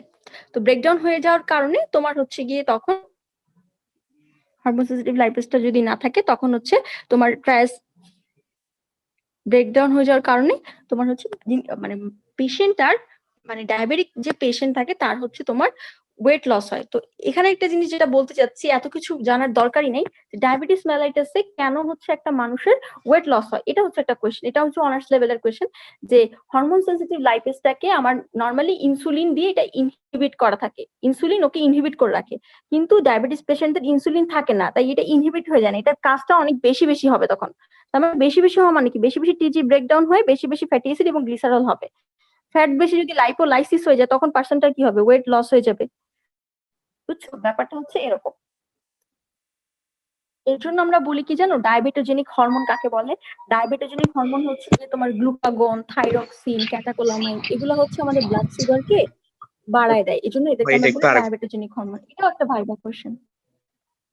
আচ্ছা, আমি হচ্ছে লাস্টে ইনশাল্লাহ সবকিছু রিপিট করবো, ঠিক আছে? এখন যদি রিপিট করি ক্লাস 12টায় শেষ করতে পারবো না, আজকে অনেক অনেক টপিক, ঠিক আছে? এখন তাইলে আমরা একটু দেখি তারপরে কি আছে। এরপর হচ্ছে ফ্যাটি অ্যাসিডের বিটা অক্সিডেশন। হ্যাঁ, বিটা অক্সিডেশনে আমাদের অনেক কিছু লাগবে, আমাদের মোটামুটি সবই পড়তে হবে। তার আগে আমরা যেটা করবো সেটা হচ্ছে, এই দেখো বিটা অক্সিডেশনে আসি। বিটা অক্সিডেশনের কাজ জিনিসটা হচ্ছে এরকম যে বিটা অক্সিডেশনটা সবার আগে পড়ানোর উদ্দেশ্য হচ্ছে, এটা খুব ইম্পর্টেন্ট, তোমরা অনেকে ধৈর্য হারায় ফেলো পড়তে পড়তে, এটা যেন বাদ না যায়, এরকম হচ্ছে কথা। যদি কেউ তোমাকে পরীক্ষার আগে বলে যে তুমি এখন একটা জিনিস পড়তে চাও এখান থেকে লিপিড থেকে, তুমি যেন বিটা অক্সিডেশনটা সবার আগে রিভাইজ করতে পারো। বিটা অক্সিডেশন কেন বলি? বিটা কার্বনে হচ্ছে তোমার অক্সিডেশন হচ্ছে। বিটা কার্বন মানে কত নাম্বার কার্বন? 2 নাম্বার কার্বন নাকি 3 নাম্বার কার্বন? কেউ কি বলতে পারবা? যারা আমার লিপিড ক্লাস করেছো, ভেরি গুড, 3 নাম্বার কার্বন। আমি হচ্ছে তোমাদের লিপিড ক্লাসও বলেছিলাম, তাই না, যে এই জিনিসটা অনেক ভুল করে, মনে করে আলফা বিটা, 2 নাম্বার মনে করে একটা সিটাইল কই দিয়ে আমি বের করে দিব, এটাই হচ্ছে আমার কাজ, ঠিক আছে? দেখো এই জিনিসটা, কথা শোনা যাচ্ছে, এই ছবিটা দেখো, আপু শোনা যাচ্ছে না। শোনা যাচ্ছে না? এখন শোনা যাচ্ছে? জি আপু। এখন শোনা যাচ্ছে? আচ্ছা, যেটা বলছি যে বিটা অক্সিডেশন মানে হচ্ছে তোমার বিটা কার্বনে অক্সিডেশন হবে এবং আলফা এবং বিটা কার্বনের মাঝে যে বন্ডটা আছে ওই বন্ডটা ব্রেকডাউন করা হবে। শোনা যাচ্ছে না? যাচ্ছে, শোনা যাচ্ছে। আচ্ছা, ঠিক আছে। তারপর দেখো এখন বিটা অক্সিডেশনের আমাদের এগুলা কি, বিটা অক্সিডেশনে যেটা হবে দেখো, এইখানে দেখো আমরা বিটা অক্সিডেশনের কথা বলছি। বিটা অক্সিডেশনে সবসময় তোমার ফ্যাটি অ্যাসিড গুলোর ব্রেকডাউন হবে, বুঝছো? ফ্যাটি অ্যাসিডকে ব্রেকডাউন করে করে, একটা ফ্যাটি অ্যাসিড তো অনেকগুলো কার্বনের চেন থাকে, ওখান থেকে 2টা করে কার্বন মানে একটা করে অ্যাসিটাইল কোয়ের ব্রেকডাউন হবে, ঠিক আছে? একটা করে অ্যাসিটাইল কোয়ের ব্রেকডাউন হয়ে হয়ে তোমার হচ্ছে গিয়ে আলটিমেটলি এই দেখো এই ছবিটা দেখো, যেটা হবে সেটা হচ্ছে এই এখানে সাবস্ট্রেট তো বুঝতেই পারছো ফ্যাটি অ্যাসিড, ফ্যাটি অ্যাসিডের বিটা অক্সিডেশন হচ্ছে। তারপর আর প্রোডাক্টটা হচ্ছে তোমার দুইটা করে করে অ্যাসিটাইল কোয়েটা ব্রেকডাউন হবে। কম্পার্টমেন্টটা কি হবে তোমরা কেউ একটু বলো তো, কম্পার্টমেন্ট কি হবে এখানে? মেইন কম্পার্টমেন্ট কি হবে? Mitochondria, exactly. কিন্তু ফ্যাটি অ্যাসিডের অ্যাক্টিভেশনটা কোথায় হবে? সাইটোপ্লাজমে হবে, তাই না? এটা তোমরা জানো। এটা অবশ্যই একটা ক্যাটাবলিক প্রসেস। এবং আচ্ছা, এটা এখানে যদি স্টেপ গুলো আমরা একটু বলি, স্টেপের ক্ষেত্রে প্রথমে ফ্যাটি অ্যাসিড যেটা ছিল, তারা একটু মার্ক করে দিই, ফ্যাটি অ্যাসিড গুলো ফ্যাটি অ্যাসাইল কোয়ে হবে, তাই না? ফ্যাটি অ্যাসিড থেকে ফ্যাটি অ্যাসাইল কোয়ে হবে, এটা তোমার সাইটোপ্লাজম হবে in presence of fatty acyl Koi synthase. তারপর তোমার হচ্ছে গিয়ে তোমার কার্নিটিন শাটলের মাধ্যমে কার্নিটিন থেকে তোমার অ্যাসাইল কার্নিটিন হবে। অ্যাসাইল কার্নিটিনটা হচ্ছে ঢুকতে পারবে, কারণ আমরা জানি ফ্যাটি অ্যাসাইল কোয়ে যেটা, এটা অনেক বড় একটা কম্পোনেন্ট। তো এটা হচ্ছে তোমার এই সাইটোপ্লাজম থেকে বের হয়ে মাইটোকন্ড্রিয়ার যে মানে ইনার যে মাইটোকন্ড্রিয়াল মেমব্রেন সেখানে ঢুকতে পারে না। তাই কার্নিটিনের হেল্প নিয়ে ও হচ্ছে সাইটোপ্লাজম থেকে মাইটোকন্ড্রিয়া আসবে। দেখো, in presence of carnitine acyl transference, এটা একটা ট্রান্সলোকেশনের মাধ্যমে এটা হচ্ছে। তো অ্যাসাইল কোয়ে যেটা ছিল ওরা হচ্ছে এরকম ভাবে আসবে এবং 4টা স্টেপ থাকে। বিটা অক্সিডেশনের মেইনলি স্টেপ হচ্ছে 4টা স্টেপও আপু একটু পরে বলবে। এবং লাস্টে সবসময় কি হবে? অ্যাসিটাইল কোয়ে একটা করে ফর্ম করবে। এই যে অ্যাসিটাইল কোয়েটা আবার তোমার কোথায় যাবে? টিসিএ সাইকেলে যাবে, এখান থেকে তোমার ওয়াটার কার্বন ডাইঅক্সাইড তৈরি করবে কিছু, তারপর আবার তোমার কিছু তোমার কিটোজেনেসিস করবে। ঠিক আছে, এগুলো আমরা একটু পরে দেখবো ইনশাআল্লাহ। তো এই দেখো, এটা হচ্ছে একটা আউটকাম ছিল এটা। এরপর দেখো, এই যে এখানেও দেখো, এখানে তোমার এটা বলার উদ্দেশ্য কি জানো, অনেকে ভুলে যায় যে আসলে মাইটোকন্ড্রিয়া থেকে সাইটোপ্লাজমে গেল নাকি সাইটোপ্লাজম থেকে মাইটোকন্ড্রিয়া। এই ছবিটা দেখলে বুঝতে পারবা যে হচ্ছে প্রথমে কথা ছিল এটা কিন্তু ওই সাইটোসোল, সাইটোপ্লাজম, নিউক্লিয়াস, এটা তোমার মাইটোকন্ড্রিয়া আছে। তো আলটিমেটলি এটা ফ্যাটি অ্যাসিড ছিল, তাই না? এই ফ্যাটি অ্যাসিডটা তোমার এই যে ঢুকলো কোথায়? অ্যাসাইল কার্নিটিনের মধ্যে, মাইটোকন্ড্রিয়াতে ঢুকলো। কারণ ফ্যাটি অ্যাসাইল যে কোয়ে, এই ফ্যাটি অ্যাসাইল কোয়েটা কিন্তু তোমার ডিরেক্টলি ঢুকতে পারে না, এটা একটা বড় ম্যাক্রোমলিকুল ভিতর ঢুকতে পারে না দেখে অ্যাসাইল কার্নিটিনের মাধ্যমে ওইখানে ঢুকে তারপর আলটিমেটলি তোমার অ্যাসিটাইল কোয়ে ফর্ম করে। এটা হচ্ছে যারা ভুলে যায় তাদের জন্য ছবিটা দেয়া। এই ছবিটাও দেখো, এখানেও একই কথা বলছে। এখানে প্রথমে এই যে বলেছিলাম না যে 4টা স্টেপের মাধ্যমে কাজটা হচ্ছে। প্রথমে দেখো ডিহাইড্রোজেনেশন হয়, তারপর তোমার হাইড্রেশন হয়, এই যে অ্যাসিল কার্নিটিন যেটা। 1 মিনিট আমি তোমাদের একটু মার্ক করে দেখাই। কার্নিটিনের মাধ্যমে তো আসলো অ্যাসাইল কার্নিটিন, কিন্তু আলটিমেটলি অ্যাসাইল কার্নিটিনের ভিতরে কে আসছে? ফ্যাটি অ্যাসাইল কোয়ে আসছে, তাই না? ওই ফ্যাটি অ্যাসাইল যে কোয়ে ছিল, এদের 4টা কাজ হয়। প্রথমে ডিহাইড্রোজেনেশন হবে, তারপর হাইড্রেশন হবে মানে এডিশন অফ ওয়াটার হবে, দেন আবার ডিহাইড্রোজেনেশন হবে, লাস্টে হচ্ছে গিয়ে তোমার আবার যেটা হচ্ছে সেটা হচ্ছে তোমার ক্লিভেজ হচ্ছে। এটাকে আমরা বলি থায়োলাইসিস। কোনো কিছু ব্রেকডাউন হওয়াকে বলি, লিপিডকে ব্রেকডাউন হওয়াকে বলি থায়োলাইসিস বা হচ্ছে ক্লিভেজ বলতে পারো। ক্লিভেজ মানে ফ্যাটি অ্যাসাইল কোয়ে থেকে তোমার অ্যাসাইল কোয়ে হবে, আর একটা তোমার শর্ট চেইন ফ্যাটি অ্যাসিড হবে। ঠিক আছে, আমি এবার একটু দেখাই কিভাবে তোমরা লিখবা এবং বলবা। স্টেপগুলো প্রথমে দেখো। স্টেপগুলো হচ্ছে, প্রথমে হচ্ছে ফ্যাটি অ্যাসিডটা তোমার হচ্ছে অ্যাক্টিভেটেড ফ্যাটি অ্যাসিড হবে, কারণ ফ্যাটি অ্যাসিড অ্যাক্টিভেশন হয় কিসের মাধ্যমে? In presence of thiokinase. In presence of thiokinase enzyme fatty অ্যাসিডটা অ্যাক্টিভেটেড ফ্যাটি অ্যাসিড হবে। এই থায়োকাইনেস এনজাইমের আরো একটা নাম আছে, দেখো রেড কালি দিয়ে লিখেছি, এই পিডিএফ তোমাদের দিয়ে দিব ইনশাআল্লাহ। এটা হচ্ছে ফ্যাটি অ্যাসাইল কোয়ে সিনথেস। এটা কোথায় হচ্ছে? দেখো এই যে মার্ক বক্সে লেখা হচ্ছে সাইটোপ্লাজমে হচ্ছে, এবং এখানে তোমার ফ্যাটি অ্যাসিডের অ্যাক্টিভেশন হচ্ছে। কিভাবে ফ্যাটি অ্যাসিডের অ্যাক্টিভেশন হচ্ছে? একটা এটিপি থেকে একটা এএমপি হচ্ছে, মোট কথা দুইবার হচ্ছে তোমার এটিপি থেকে এডিপি হচ্ছে, আবার এডিপি থেকে এমপি হচ্ছে। মোট কথা তোমার 2টা এটিপি আমার খরচ হচ্ছে। ঠিক আছে, এটা সহজভাবে মনে রাখবা যে 2টা এটিপি খরচ হচ্ছে। এটিপি থেকে নর্মালি আমাদের এডিপি হয়, কিন্তু এখানে আমার ডাইরেক্ট এএমপি হচ্ছে, সো আমার 2টা এটিপি খরচ হচ্ছে। এটা রেট লিমিটিং এনজাইম কে তোমার থায়োকাইনেস বা ফ্যাটি অ্যাসাইল কোয়ে সিনথেস। ঠিক আছে, এরপর কি হবে? দেখো ট্রান্সলোকেশন হবে, তাই না? সাইটোপ্লাজম থেকে মাইটোকন্ড্রিয়া ট্রান্সলোকেশন হবে বাই দেখো carnitine shuttle mechanism. Carnitine shuttle মেকানিজমের মাধ্যমে তোমার ইনার মাইটোকন্ড্রিয়াল মেমব্রেনে এটা ঢুকবে কার্নিটিন অ্যাসাইল ট্রান্সফারেন্স এনজাইমের মাধ্যমে। সহজভাবে লিখেছি। এরপর দেখো, মানে মোট কথা পুরো বিটা অক্সিডেশনটা তুমি যদি ড্রয়িং লেভেল করতে বলে, যেটা খুব কমন আসে, মানে একটা খুবই কমন কোয়েশ্চেন, সেটা আমি কিভাবে তুমি লিখবা সেটা সহজভাবে এটা আমি আসলে এখানে দেখাতে চেয়েছি। তো ওই ফ্যাটি অ্যাসাইল কোয়েটা হচ্ছে তোমার এখানে আসলো, ফ্যাটি অ্যাসাইল কোয়ে তোমার ইনার মাইটোকন্ড্রিয়াল মেমব্রেনে ঢুকলো। তারপর কি হবে? প্রথম স্টেজ অনুযায়ী অক্সিডেশন হবে। ডিহাইড্রোজিনাস এনজাইমের প্রেজেন্সে কি হবে? ইনয়েল কোয়ের আরেকটা নাম হচ্ছে alpha beta unsaturated fatty acid CoA. তো ইনয়েল কোয়ের এরপর হবে hydration in presence of hydratase enzyme. তো ইনাইল কোয়ে হাইড্রোটেজের মাধ্যমে এটা ছিল alpha beta unsaturated fatty acid CoA, এখন হয়ে যাবে beta hydroxy fatty acid CoA. ওই এই দেখো আমি দিয়ে মার্ক করছি, এই আনস্যাচুরেটেড পার্টটা চেঞ্জ হয়ে হাইড্রোক্সি হয়ে যাবে, beta hydroxy fatty acid Koi হবে। তারপর আবার অক্সিডেশন বা ডিহাইড্রোজেনেস এনজাইমের প্রেজেন্সে আবার ক্যাটালাইসিস হবে, কি হবে, beta hydroxy fatty acid Koi থেকে আবার বিটা কিটো ফ্যাটি অ্যাসিড কোয়ে হবে। দেন তোমার ক্লিভেজ হবে বা ব্রেকডাউন, এটাকে বলি থায়োলেস এনজাইমের প্রেজেন্সে হয়। একটা করে অ্যাসিটাইল কোয়ে পাবো এবং একটা করে তোমার একটা অ্যাসিটাইল কোয়ে পাওয়ার মানে কি জানো, ধরো তুমি এই ফ্যাটি অ্যাসিডটা তোমার 18 কার্বন ছিল, 18 কার্বন থাকলে একটা 2 কার্বন ফ্যাটি অ্যাসিড হইলো, তাহলে আর তোমার থাকবে 16 কার্বন। ওই 16 কার্বন দিয়ে আবার তোমার শুরু থেকে এই জিনিসটা আবার সাইকেল আকারে চলতে থাকবে, আবার এভাবে আসবে, আবার এরকম ভাবে 14 কার্বন হবে, 12 কার্বন হবে, এইভাবে করে সাইকেল গুলো চলতেই থাকবে। এটা তোমরা জানো, আমি জাস্ট রিভিউ করলাম। এই দেখো কারেন্টলি শাটল, এটা কিভাবে সহজে লিখতে পারো, এটা হচ্ছে সেটার মানে আমাদের ছবিগুলা, বিশেষ করে তোমাদের বইয়ের ছবিগুলো একটু কঠিন ভাবে দাও, একটু সহজ ভাবে আঁকার বা অল্প সময় লেখার মতো আর কি। কার্নিটিনটা কি হয়, কার্নিটিনটা অ্যাসাইল কার্নিটিন হয়ে যায় in presence of fatty acyl CoA. তো এটা তোমার এই অ্যাসাইল কার্নিটিনটা হচ্ছে খুব ইজিলি তোমার ইনার মাইটোকন্ড্রিয়াল মেমব্রেনে ঢুকতে পারে, ঢোকার পরে আবার একটা কোয়ে এনজাইম এ দিয়ে যুক্ত হয়ে এটা তোমার ফ্যাটি অ্যাসাইল কোয়েতে আবার কনভার্টেড হয়ে যায়, এবং এই যে কার্নিটিনটা ছিল ওইটা আবার হচ্ছে আগের জায়গায় চলে যায়, যাতে করে আরো বেশি বেশি ফ্যাটি অ্যাসিড কে নিতে পারে, মানে রিসাইক্লিং হয়। তো এই ফ্যাটি অ্যাসিড তারপর তো বিটা অক্সিডেশন হচ্ছে, সব তো তোমার মাইটোকন্ড্রিয়াতেই হচ্ছে। এখানে দেখো এটাই হচ্ছে ক্লিক করে দিচ্ছে একই জিনিস, যে কোনটা সাইটোসলে হচ্ছে কোনটা তোমার মাইটোকন্ড্রিয়াতে হচ্ছে। সাইটোসলে হচ্ছে অ্যাসাইল কোয়ে আর কোয়ে মিলে অ্যাসাইল কার্নিটিন অ্যাসাইল ট্রান্সফারেন্সের মাধ্যমে ইনার মাইটোকন্ড্রিয়াল মেমব্রেনে ঢুকলো, আবার হচ্ছে তোমার এই কার্নিটিনটা আবার রিসাইক্লিং হচ্ছে, একই জিনিস। এরপর দেখো যে অঙ্কটা আমাদের ভাইভাতে খুব বেশি লাগে, তোমরা কি বিটা অক্সিডেশন অফ ফ্যাটি অ্যাসিডের সাইকেল কাউন্ট করতে পারো, ম্যাথ গুলো পারো, নাকি আপু বলে দিব? যদি পারো এই জিনিসটা নিয়ে স্কিপ করবো, সবাই যদি পেরে থাকো। আপু বল। আপু একবার বলে দেন। আচ্ছা একবার বলে দিব, ঠিক আছে বলি।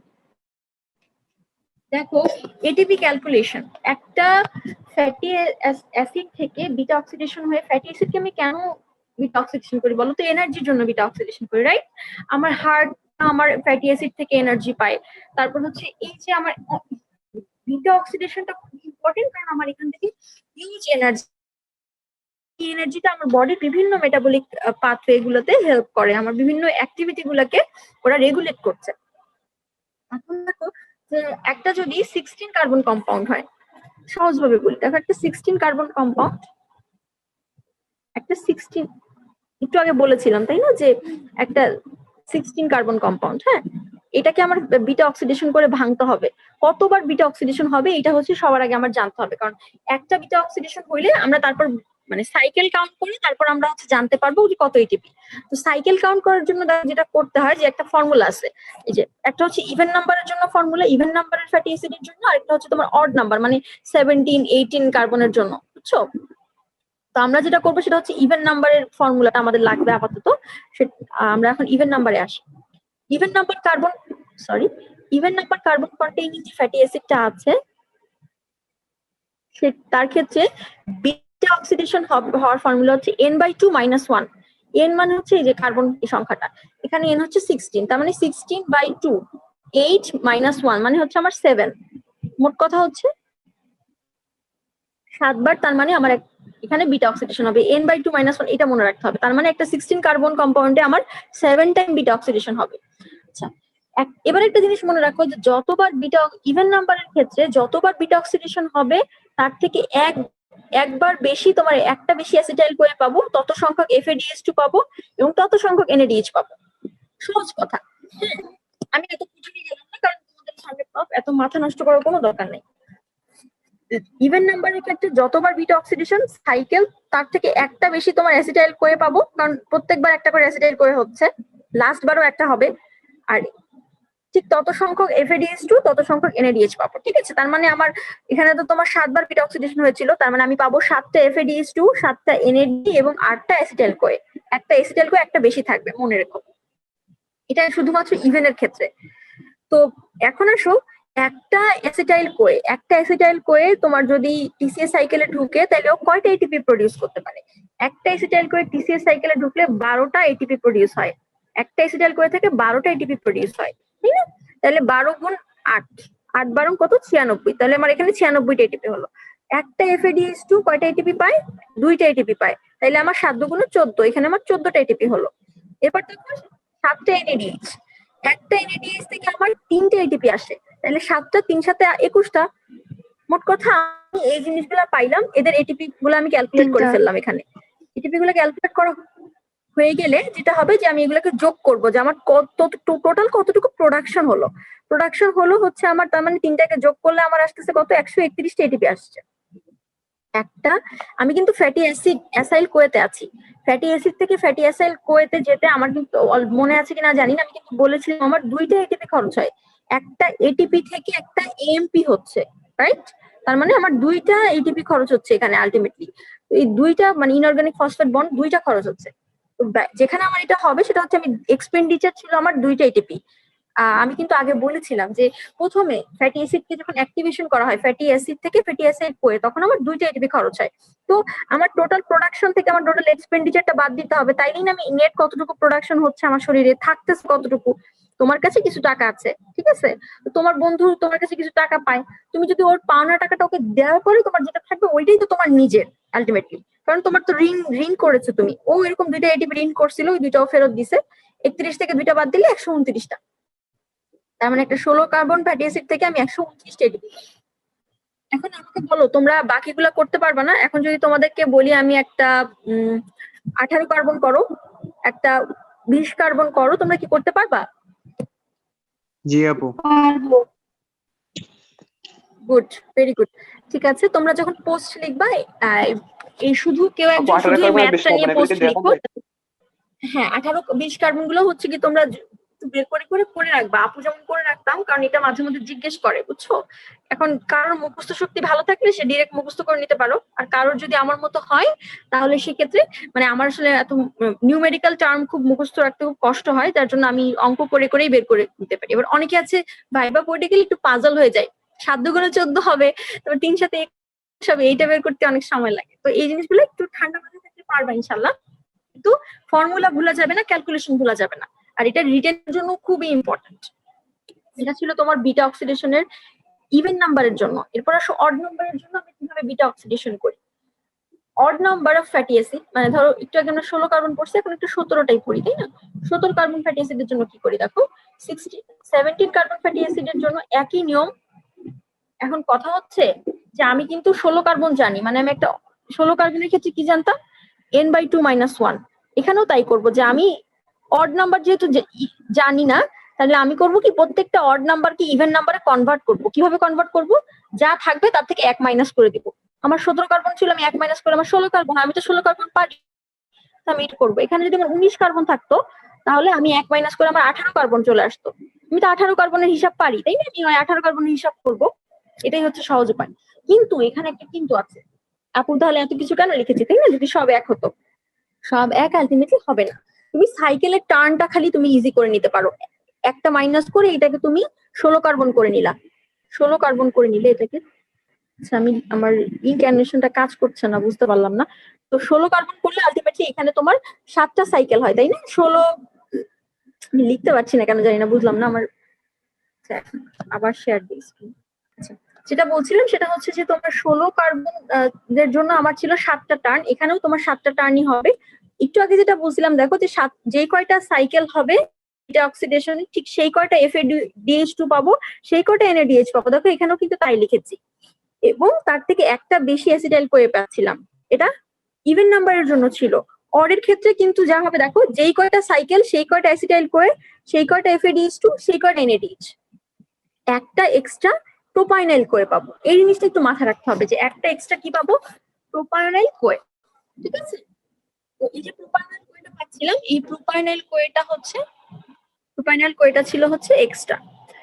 এখন আমরা ক্যালকুলেশনে যাই, চলো, যে একটা এক্সট্রা প্রোপাইনাইল কোয়ে পাচ্ছিলাম। আমরা জানি একটা অ্যাসিটাইল কোয়ে থেকে তোমার 12টা এটিপি পাই, একটা FADH2 থেকে তোমার 2টা এটিপি পাই, একটা NADH থেকে আমরা তোমার 3টা করে এটিপি পাচ্ছি, আর একটা প্রোপাইনাইল কোয়ে থেকে পাচ্ছি হচ্ছে তোমার 6টা এটিপি। মানে অ্যাসিটাইল কোয়ের অর্ধেক পাচ্ছি হচ্ছে প্রোপাইনাইল কোয়ে থেকে। যারা নতুন নতুন পড়ছো বা তারা যারা জানো না প্রোপাইনাইল কোয়ের মেকানিজমটা কেন কিভাবে আসছে, তারা এইভাবে মনে রাখবা যে এখানে 12 ছিল, এখানে 6।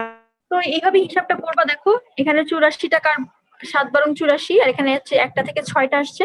সবসময় কিন্তু প্রোপাইনাইল কোয়ে একটাই হবে, বুঝছো? এই যে 7 যোগ 1 8, ওই হিসাবটা মনে রাখবা, বুঝছো? ওখানে তোমার একটা এক্সট্রা হচ্ছিল অ্যাসিটাইল কোয়ে, কিন্তু অডের যদি হয়, অড নাম্বার, সেক্ষেত্রে সেই একটা হয়ে যাবে তোমার প্রোপাইনাইল কোয়ে। আর বাকি যা ছিল সবই সেম। খালি আরেকটা জিনিস একটু মনে রাখতে হবে, এখানে এক্সপেন্ডিচার, খরচ হচ্ছে একটা বেশি। কেন জানো? এই যে প্রোপাইনাইল কোয়ে যখন আমি অ্যাসিটাইল কোয়ে থেকে তোমার যখন প্রোপাইনাইল কোয়ে হয়, প্রোপাইনাইল কোয়ে হওয়ার সময় একটা এটিপি বেশি খরচ হয়। এর জন্য আমি আগে ইভেন নাম্বারের ক্ষেত্রে তোমার হচ্ছে 2 বিয়োগ করতাম, আর অড নাম্বার ফ্যাটি অ্যাসিডের ক্ষেত্রে 3 বিয়োগ করব। এই জিনিসটা মাথায় মনে রাখতে হবে। আর সব দেখো সেম, খালি এখানে প্রোপাইনাইল কোয়েটা আর এখানে n-1 করেছিলাম, মনে রাখবে এখানেও এক্সট্রা একটা 1 বিয়োগ করতে হবে। এখানে 122টা এটিপি পাচ্ছি। এভাবে করে 17 বের করলে তুমি 19 পারবা, 21 পারবা। মেইনলি তোমার হচ্ছে ইভেন নাম্বারটা পারতে হবে সবার আগে। ইভেন পারলে তুমি এমনিই পারবা। অর তেমন কিছু নাই নতুন, জাস্ট 2টা জিনিস মনে রাখতে হবে। এরপর দেখো আপু বলেছিলাম কোলেস্টেরল সিনথেসিসটা আমাদের জন্য খুব খুব খুবই ইম্পর্টেন্ট, তাই না? কোলেস্টেরল রিটেন ভাইবা সব জায়গায় লাগে। তো কোলেস্টেরলে চলো আমরা একটু চলে যাই কিছুক্ষণের জন্য। কোলেস্টেরল সিনথেসিস যেটা হয়, দেখো স্যালিয়েন্ট ফিচারটার ছবি আমি এখানে দিয়ে দিয়েছি যাতে তোমাদের ভিজুয়ালাইজ করতে হয়। এখানেও অ্যাসিটাইল কোয়ে, ঠিক আছে? আমরা বিটা অক্সিডেশন থেকে আমরা অ্যাসিটাইল কোয়ে পেয়েছিলাম, ওই অ্যাসিটাইল কোয়েটা আমার আবার হচ্ছে এখানেও লাগবে।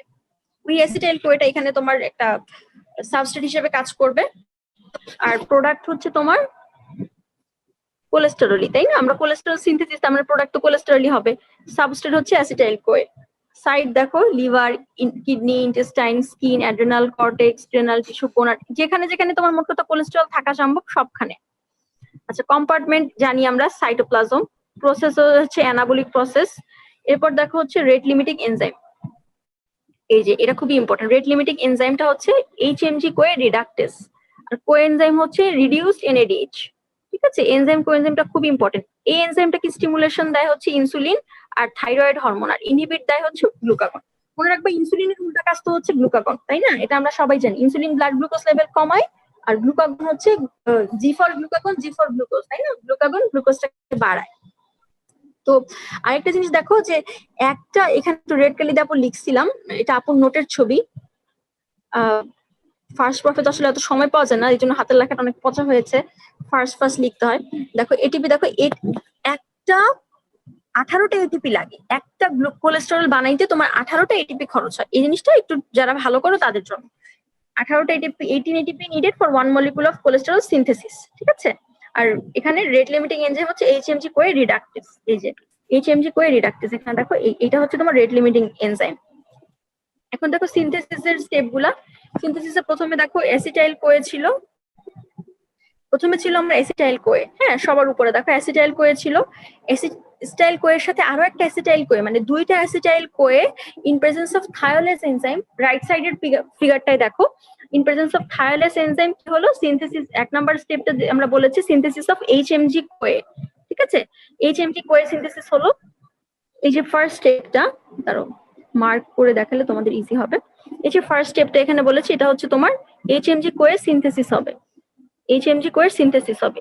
HMG কোয়ের সিনথেসিস হওয়ার জন্য কি হয় জানো? 2টা অ্যাসিটাইল কোয়ে একসঙ্গে যুক্ত হয়ে কি হয়? অ্যাসিটো অ্যাসিটাইল কোয়ে।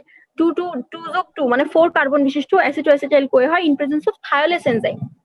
এরপর দেখো, এরপর হচ্ছে HMG কোয়ে সিনথেসিস হবে। HMG কোয়ে হচ্ছে একটা 2 কার্বন কম্পাউন্ড, তাই না?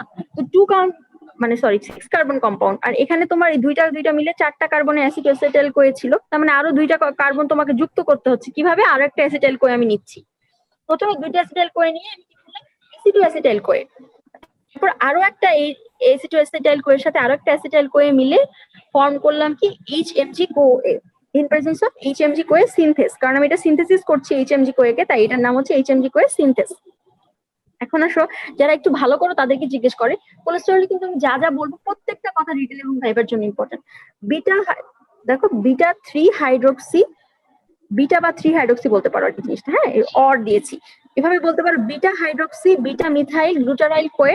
আবার কেউ এটা বলতে পারো 3 হাইড্রোক্সি 3 মিথাইল গ্লুটারাইল কোয়ে। মানে এক এক রকম বইতে এক এক রকম দেয়া, তোমরা বায়াস যাতে না হও এই জন্য এটা বলা।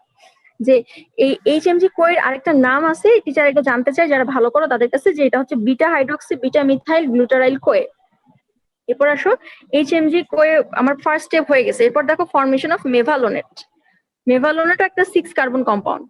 আমার এইচএমজি কোয়ে সিনথেসিস হয়ে গেলে এরপর আসো মেভালোনেট। আমি কিভাবে মেভালোনেট কনভার্ট করব? আচ্ছা, আরেকটা কথা একটু বলি, যে বলছিলাম এইচএমজি কোয়ে রিডাক্টেস না, এটা হচ্ছে রেট লিমিটিং এনজাইম। এটা হচ্ছে রেট লিমিটিং এনজাইম, যে স্টার্ট দিয়েছি। এই যে এইচএমজি কোয়েটা আমি বানিয়েছিলাম, এটাকে আমি রিডাকশন করব বা ব্রেকডাউন করব in presence of HMG CoA reductase. সেটা থেকে তোমার মেভালোনেট হবে, একই জিনিস। এটাও 6 কার্বন, এটাও 6 কার্বন। এইটাই হচ্ছে তোমার রেট লিমিটিং স্টেপ বা রেট লিমিটিং, এই স্টেপটাই হচ্ছে কি তোমার রেট লিমিটিং এনজাইম এবং রেট লিমিটিং স্টেপ। এই যে মেভালোনেট হলো, মেভালোনেটে কি হয়েছে, তোমরা কেউ মনে হয় আনমিউট হয়ে গেছো। আচ্ছা, 4টা স্টেপ, এরপর 4টা স্টেপ হয়। এই 4টা স্টেপে তোমার 3টে এটিপি খরচ হয়ে যায়, যেটা আমরা কমপ্লিট করার জন্য বলবো না। ওইগুলো তো অনেক পেঁচানো, অনেক কঠিন ভাবে দেওয়া আছে, তোমরা এইটাই রিটেনে লিখবা, ভাইবাতে এইটাই বলবা। তো 4টা স্টেপ, এই 4টার মাঝখানে 4টা স্টেপ হয় এবং 4টা স্টেপে 3টা এটিপি খরচ হয়ে যায়। ঠিক আছে, মেভালোনিক থেকে আমার কি হয়, ফর্মেশন অফ আইসোপ্রেনয়েড ইউনিট। এটা হচ্ছে 5 কার্বন কম্পাউন্ড। কেন? এখান থেকে একটা কার্বন ডাইঅক্সাইড রিলিজ হলো, ডিকার্বক্সিলেশন হলো, তারপর আমার হলো আইসোপ্রেনয়েড। আইসোপ্রেনয়েড গুলো অনেকগুলো আইসোপ্রেনয়েড, 5টা মানে সরি 5 কার্বন বিশিষ্ট 6টা আইসোপ্রেনয়েড একসঙ্গে হয়ে কি ফর্ম করে জানো? স্কোয়ালেন। আইসোপ্রেনয়েড থেকে কি ফর্ম করে? 4 নাম্বার স্টেপটা দেখো, formation of squalene. Squalene form করলো, এটা একটা 30 কার্বন কম্পাউন্ড। স্কোয়ালেন 5 6 30, 6টা আইসোপ্রেনয়েড মিলে স্কোয়ালেন ফর্ম করে। স্কোয়ালেন থেকে হয় তোমার হচ্ছে ল্যানোস্টেরল। হ্যাঁ, এখন থেকে কিন্তু একটা স্টেরল স্টেরল ভাব আসতেছে, দেখো ল্যানোস্টেরল, এটাও 30 কার্বন। এখন আমরা জানি কোলেস্টেরলটা হচ্ছে 27 কার্বন, তো এখান থেকে 3টা কার্বন ডাইঅক্সাইড ডিকার্বক্সিলেশনের মাধ্যমে বাদ দেয় ল্যানোস্টেরল থেকে, তারপর তোমার কোলেস্টেরল ফর্মেশন হয়। এই যে কনভার্সন অফ স্কোয়ালেন থেকে কোলেস্টেরল। স্কোয়ালেন থেকে কোলেস্টেরল কিভাবে হলো সেটা হচ্ছে এখানে আসছে, স্কোয়ালেন থেকে কোলেস্টেরল ফর্মেশন। এটা হচ্ছে লাস্ট স্টেপটা, ফিফথ স্টেপ এটা। তো এখান থেকে কোলেস্টেরল হলো, 3টা কার্বন ডাইঅক্সাইড বাদ দিয়ে 30 কার্বন থেকে 27 কার্বন হয়ে গেল। এই জিনিসটা খুবই ইম্পর্টেন্ট, এটা আমাদের সবাইকে পারতে হবে। ঠিক আছে, আমি এখানে দিয়ে দিব তোমাদেরকে, এগুলো ইনশাল্লাহ ইজি হবে। এরপর দেখো আমাদের খুবই ইম্পর্টেন্ট আরেকটা জিনিস, সেটা হচ্ছে কোলেস্টেরল রেগুলেশন। আমরা জানি তাই না, কোলেস্টেরল নিয়ে অনেক কথাবার্তা হয়।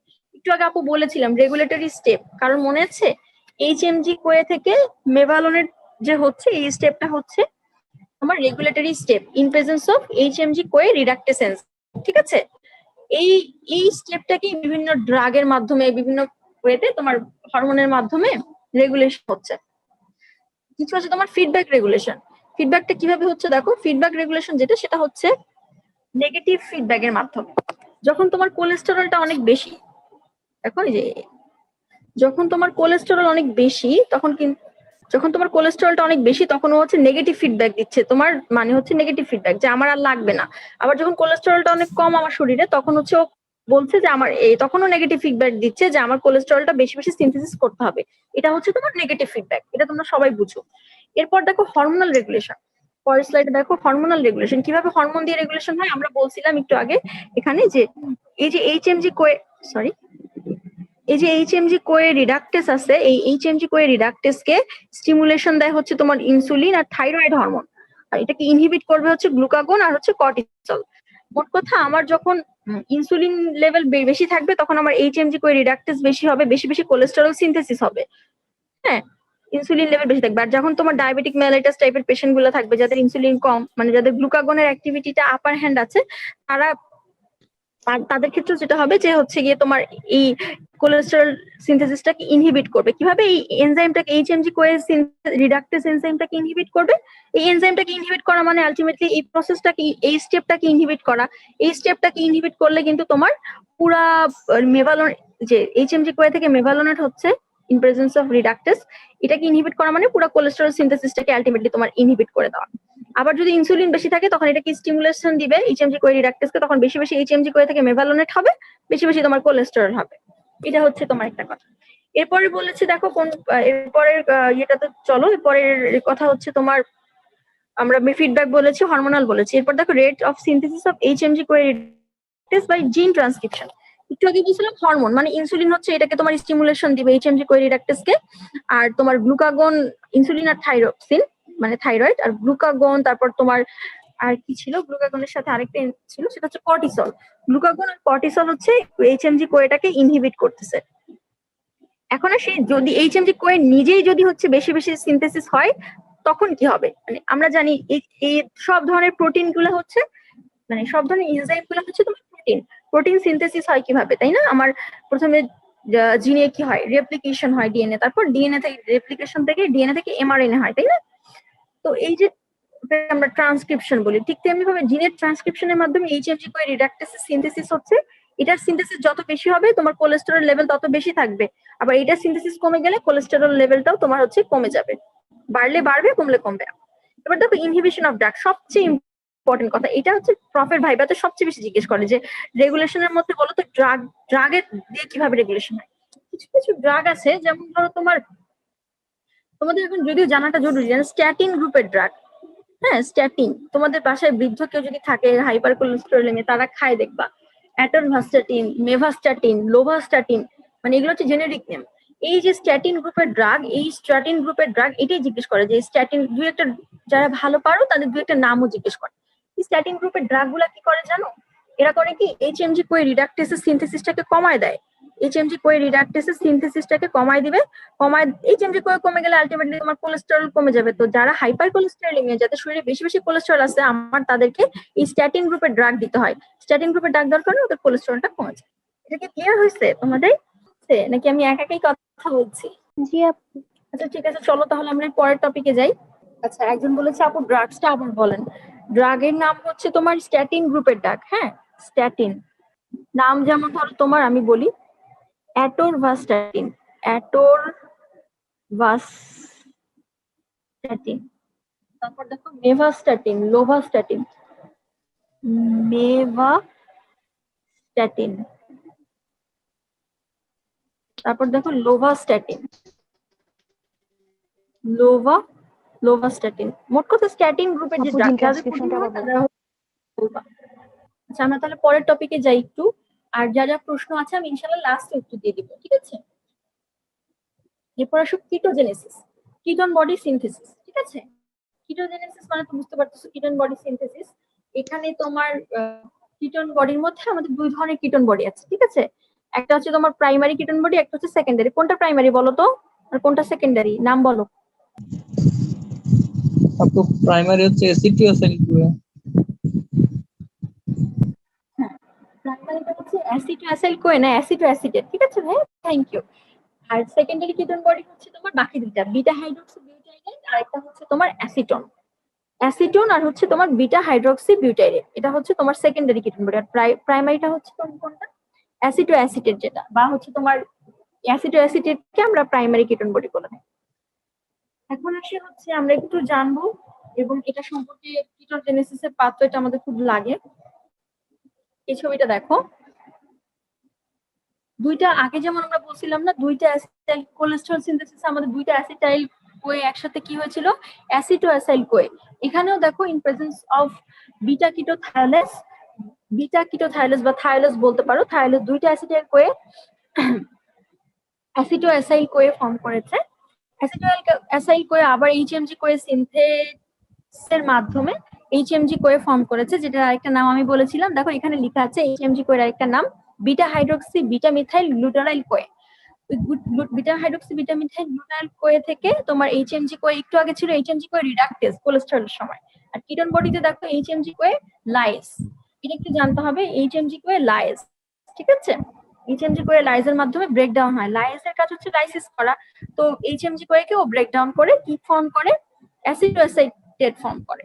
এই যে অ্যাসিটোঅ্যাসাইটেটের কথা বলছি, এই অ্যাসিটোঅ্যাসিটেটটাই হচ্ছে তোমার প্রাইমারি কিটোন বডি। ঠিক আছে, আর এখান থেকে তোমার হচ্ছে দুইটা জিনিস হয়, ডিকার্বক্সিলেশনের মাধ্যমে আর একটা তোমার ডিহাইড্রোজিনেশনের মাধ্যমে। একে ডিকার্বক্সিলেশনের মাধ্যমে যেটা হয় সেটা হচ্ছে তোমার অ্যাসিটোন। অ্যাসিটোনটা হচ্ছে কি আবার তোমার রেসপিরেটরি রুটের মাধ্যমে তোমার এক্সক্রিটেড হয়ে যায় লাংস দিয়ে আর কি, লাংস দিয়ে তোমার এক্সপিরেশনের সাথে তোমার লাংস দিয়ে বের হয়ে যায় অ্যাসিটোন। অ্যাসিটোন ব্রেথ পাওয়া যায়, আমার একটা ডিজিজের নাম বলতে পারবা কেউ? অ্যাসিটোন ব্রেথ পাওয়া যায়, ভাইবার কোশ্চেন, যারা পারে টিচার অনেক নাম্বার দেন, খুশি হয়ে যান। Diabetes, very good. Frooti order পাওয়া যায়, বুঝছো? অ্যাসিটনের স্মেলটা হচ্ছে ফ্রুটের মতো মিষ্টি মিষ্টি, বুঝছো? মিষ্টি যে সুইট যে ফ্রুট গুলো, এরকম ফ্রুটি সুইট স্মেল পাওয়া যায় ডায়াবেটিক পেশেন্টদের, ওয়ার্ডে ডায়াবেটিক পেশেন্টদের এরকম পাওয়া যায়। আর বিটা হাইড্রোক্সি বিউটাইরেট যেটা, এটাও হচ্ছে তোমার সেকেন্ডারি। সেকেন্ডারি বলার কারণ কি জানো? এই যে প্রাইমারি থেকে ওদের সিনথেসিস হচ্ছে, একটা ডিহাইড্রোজেনেশন হচ্ছে, একটা তোমার ডিকার্বক্সিলেশন হচ্ছে, এর জন্য এটাকে আমরা বলি সেকেন্ডারি। এইটা ছিল তোমার সিনথেসিসের স্টেপ গুলা।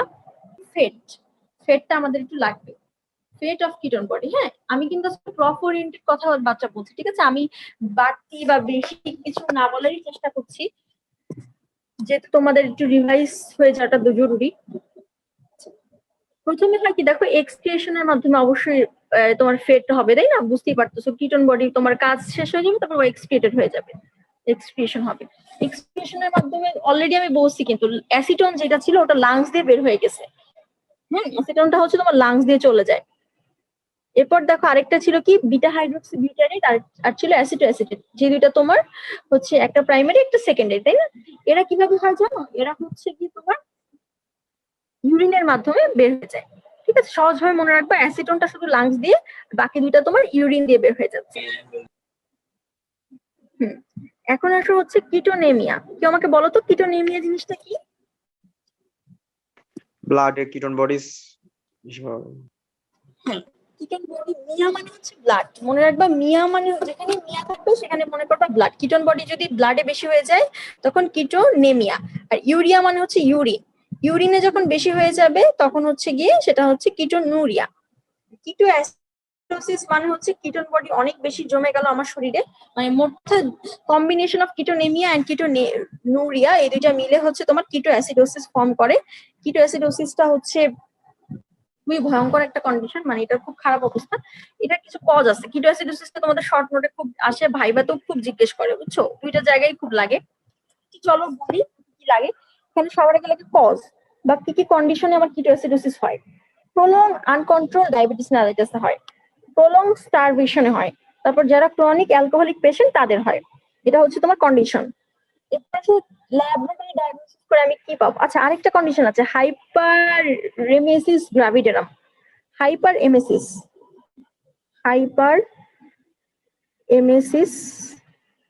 গ্রাভিডারাম, কেউ কি আমাকে বলতে পারবে এটা কি জিনিস?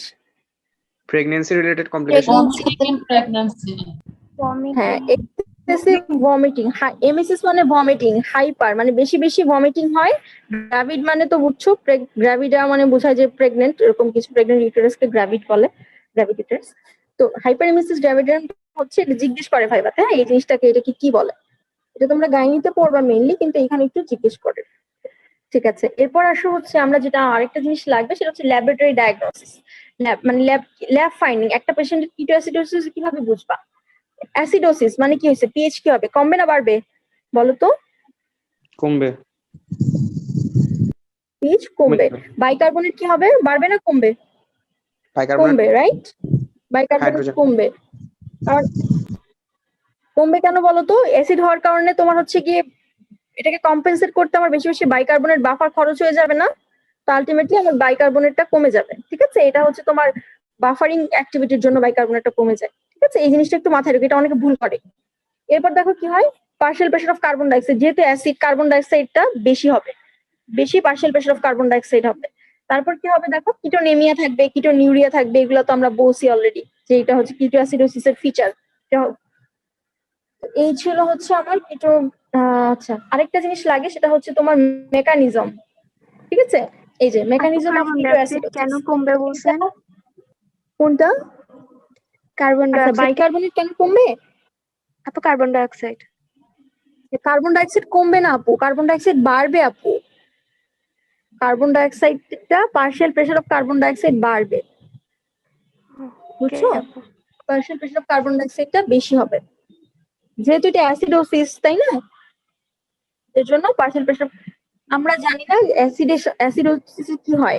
কার্বন ডাই তোমরা পড়নি, অ্যাসিড বেস ডিসঅর্ডার পড়নি। একটা হচ্ছে তোমার বাইকার্বনেট, আর একটা ছিল তোমার partial pressure of carbon dioxide. যেটা তোমার হচ্ছে রেসপিরেটরি অ্যাসিডোসিস, সেখানে কি হয়? পার্শিয়াল প্রেশার অফ কার্বন ডাইঅক্সাইডটা কি হয়, বাড়ে না কমে বলো তো? মেটাবলিক রিলেটেড কন্ডিশনের সাথে তোমার বাইকার্বনেট রিলেটেড, আর পার্শিয়াল প্রেশার অফ কার্বন ডাইঅক্সাইডটা হচ্ছে তোমার রেসপিরেটরি যে কোনো জিনিসের সাথে রিলেটেড।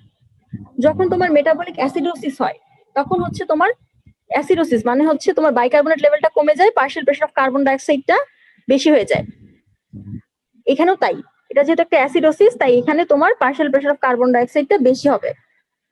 অ্যাসিড বেস ডিসঅর্ডার ক্লাসের সময় এটা আরো সহজভাবে বুঝবা ইনশাআল্লাহ। বুঝতে পেরেছো যে আপু প্রশ্ন করেছিলে? জি আপু, ধন্যবাদ।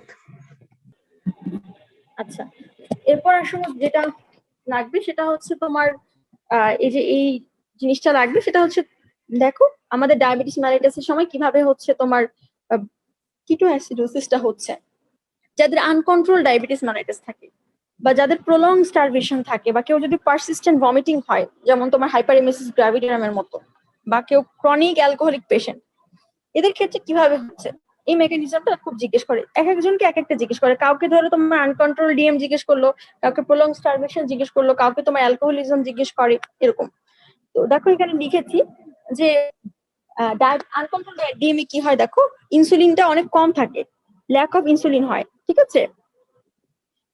ইনসুলিনের কম থাকার কারণে আমরা জানি ইনসুলিন আমাদের কি করে, আমাদের ভিতরে গ্লুকোজটাকে ঢুকায় দেয়, যার কারণে আমার লেভেলটা কম থাকে। তো আমাদের ইনসুলিনটা যখন মানে ল্যাক হয় তখন আমার এই গ্লুকোজটাকে ইনসুলিনটা ভিতরে ঢুকাতে পারে না, সেলের ভিতরে ঢুকাতে পারে না। ইনসুলিনটা যদি ভিতরে ঢুকাতে না পারে, ডিক্রিজ মানে ল্যাক অফ গ্লুকোজের কারণে, ল্যাক অফ ইনসুলিনের কারণে আমার decrease entry of glucose into the cell. যখন কম কম গ্লুকোজ সেলের মধ্যে ঢুকবে তখন কি হবে আলটিমেটলি, তো গ্লুকোজটা সেলের ভিতরে না ঢুকলে তো তুমি গ্লাইকোলাইসিস করতে পারবে না।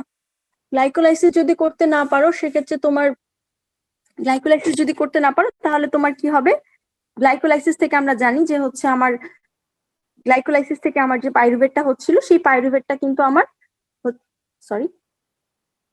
সেই পাইরুভেট থেকে আমার হচ্ছে সেই অক্সালো অ্যাসিডেট ফর্ম হয়, তাই না। পাইরুভেট থেকে তোমার পাইরুভেটটা তোমার পিসিএ সাইকেলে চলে যাচ্ছে, তো গ্লুকোজ থেকে আমার অক্সালো অ্যাসিটিক অ্যাসিড আসে। এই যখন গ্লুকোজ কম থাকবে আমার সেলে তখন অক্সালো অ্যাসিটিক অ্যাসিডও কমে যাবে। আলটিমেটলি আমার অক্সালো অ্যাসিটিক অ্যাসিডটা কি আমার টিসিএ সাইকেলের একটা ক্যাটালিস্ট হিসেবে কাজ করে, তো আমার টিসিএ সাইকেলটাই আর কাজ করবে না। টিসিএ সাইকেল যদি না কাজ করে, আমরা একটু আগে বলেছিলাম বিটা অক্সিডেশন পড়ানোর সময় যে অ্যাসিটাইল কোয়েটা আমার প্রত্যেকটা সাইকেল একটা করে অ্যাসিটাইল কোয়ে হচ্ছে, সেই প্রত্যেকটা অ্যাসিটাইল কোয়ে কিন্তু আমার ঢুকতেছে কোথায়, টিসিএ সাইকেলে ঢুকে অক্সিডেশন হচ্ছে। যদি তোমার টিসিএ সাইকেল কাজ না করে ওই অ্যাসিটাইল কোয়ে গুলো ঢুকতে পারবে না, অক্সিডাইজ হতে পারবে না। দেখো যদি অক্সিডাইজ হতে না পারে, আমার যে এত অ্যাসিটাইল কোয়ে জমা হচ্ছে সেই সবগুলা যদি দেখো তখন জিনিসটা কি হবে জানো, হচ্ছে তোমার এই অ্যাসিটাইল কোয়ে গুলো অ্যাকুমুলেশন হবে। তো এটা ছিল একটা পার্ট। এরপরে সেকেন্ড পার্টে কি হচ্ছে দেখো, সেকেন্ড পার্টে যেটা হচ্ছে দেখো যে ইনসুলিনের ল্যাকের কারণে এটা ছিল একটা স্টেজ।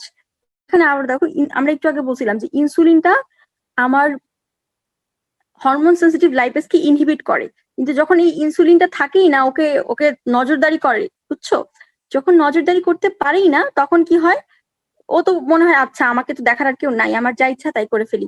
হরমোন সেন্সিটিভ লাইপেসটা তখন হচ্ছে স্টিমুলেশন পেয়ে যায়, যে ইনসুলিন নাই ওকে কে ইনহিবিট করে রাখবে, তখন ও স্টিমুলেশন পেয়ে যায়।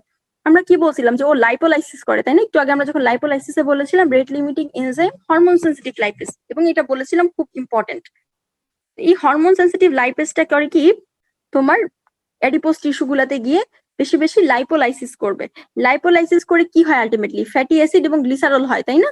এই বেশি বেশি লাইপোলাইসিস হলে বেশি বেশি এক্সেস ফ্রি ফ্যাটি অ্যাসিড জমবে। এই ফ্রি ফ্যাটি অ্যাসিড গুলা কি হবে, বেশি বেশি বিটা অক্সিডেশন হবে। ফ্যাটি অ্যাসিডের কাজে কি, এটিপি দেওয়া, ও তো বসে থাকবে না, ও ব্রেকডাউন করবে, একটা একটা করে বিটা অক্সিডেশন, এরকম সাইকেল চলতেই থাকবে চলতেই থাকবে। আর প্রত্যেকটা বিটা অক্সিডেশনে একটা করে অ্যাসিটাইল কোয়ে ফর্মেশন হবে। কিন্তু এই অ্যাসিটাইল কোয়ে কিন্তু আবার হচ্ছে তোমার অক্সিডাইজ হতে পারছে না, কারণ টিসিএ সাইকেলটা তোমার সাবপ্রেসড আছে।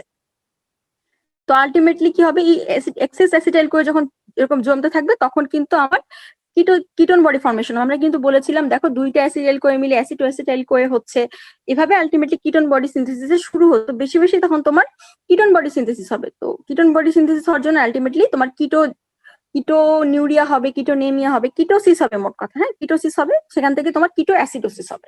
বেশি বেশি যখন এক্সেসিভ হবে তখন তোমার কিটো অ্যাসিডোসিস ডেভেলপ করবে।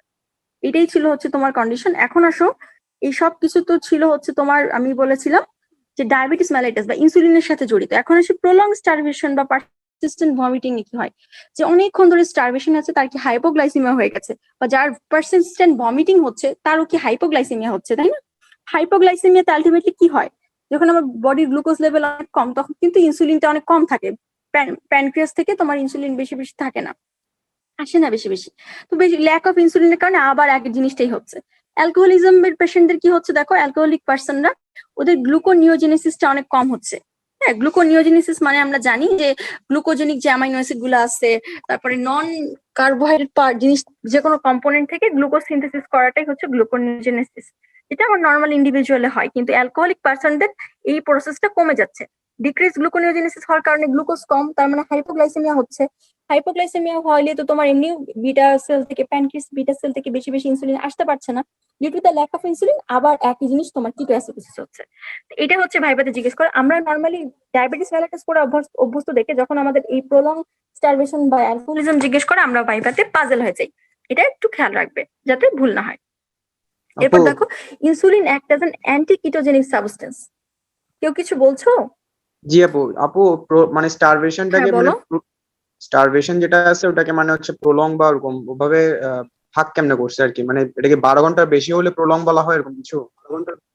হ্যাঁ, প্রলং স্টারভেশন আছে। এটা বলতে গেলে তোমাদের একটু একটা কথা বলি, যে একটা 10 থেকে 12 ঘন্টা যখন আমরা ফাস্টিং করি, 10 থেকে 12 ঘন্টা ফাস্টিং করলে তখন আমার হচ্ছে ব্লাড গ্লুকোজ কে দেয়, গ্লুকোনিওজেনেসিস এর মাধ্যমে পাই। গ্লুকোনিওজেন মানে নন কার্বোহাইড্রেট যে সাবস্টেন্স গুলো আছে তাদের মাধ্যমে আমার ব্লাডের গ্লুকোজ, আমার তো সবসময় ব্রেনের গ্লুকোজ লাগবে, তখন হচ্ছে তোমার, লিখে দেখি, 10 to 12 হইলে হচ্ছে আওয়ার হইলে গ্লুকোনিওজেনেসিস। ঠিক আছে, গ্লুকোনিওজেনেসিস।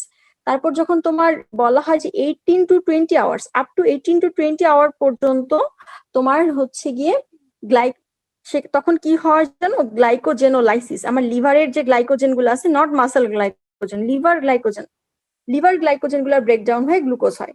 তখন আমার গ্লুকোজ সাপ্লাই দিল লিভার গ্লাইকোজেন, লিভারে গ্লাইকোজেনোলাইসিস হয়। 2 to 3 days বা হচ্ছে প্রলং স্টারভেশন মানে আসলে আরো বেশি বোঝানো হয় যে 8 থেকে 10 দিন। আচ্ছা, তোমাদের একটা কথা ব্যাপার বলি, এই যে স্টারভেশনটা তোমরা পড়বা হচ্ছে গিয়ে ফরেন্সিক মেডিসিনে, মানে ইনশাআল্লাহ এই প্রফটা দাও, তারপর ফরেন্সিক মেডিসিন পড়বা 3rd ইয়ারে। ওইখানে স্টারভেশনের একটা চ্যাপ্টারই আছে, acute starvation, chronic starvation. Chronic starvation বলা হয় যে অনেক long term, weeks, more than weeks. বলা হয় যে আফটার 8 to 8 days, 10 days, এরকম একটা টাইম, 8 to 10 days, মোট কথা 7 দিনের বেশি হইতে হবে, সেক্ষেত্রে আমার প্রলং স্টারভেশন হয়। বুঝছো ভাইয়া? জি আপু। আচ্ছা, এরপর হচ্ছে ইনসুলিন।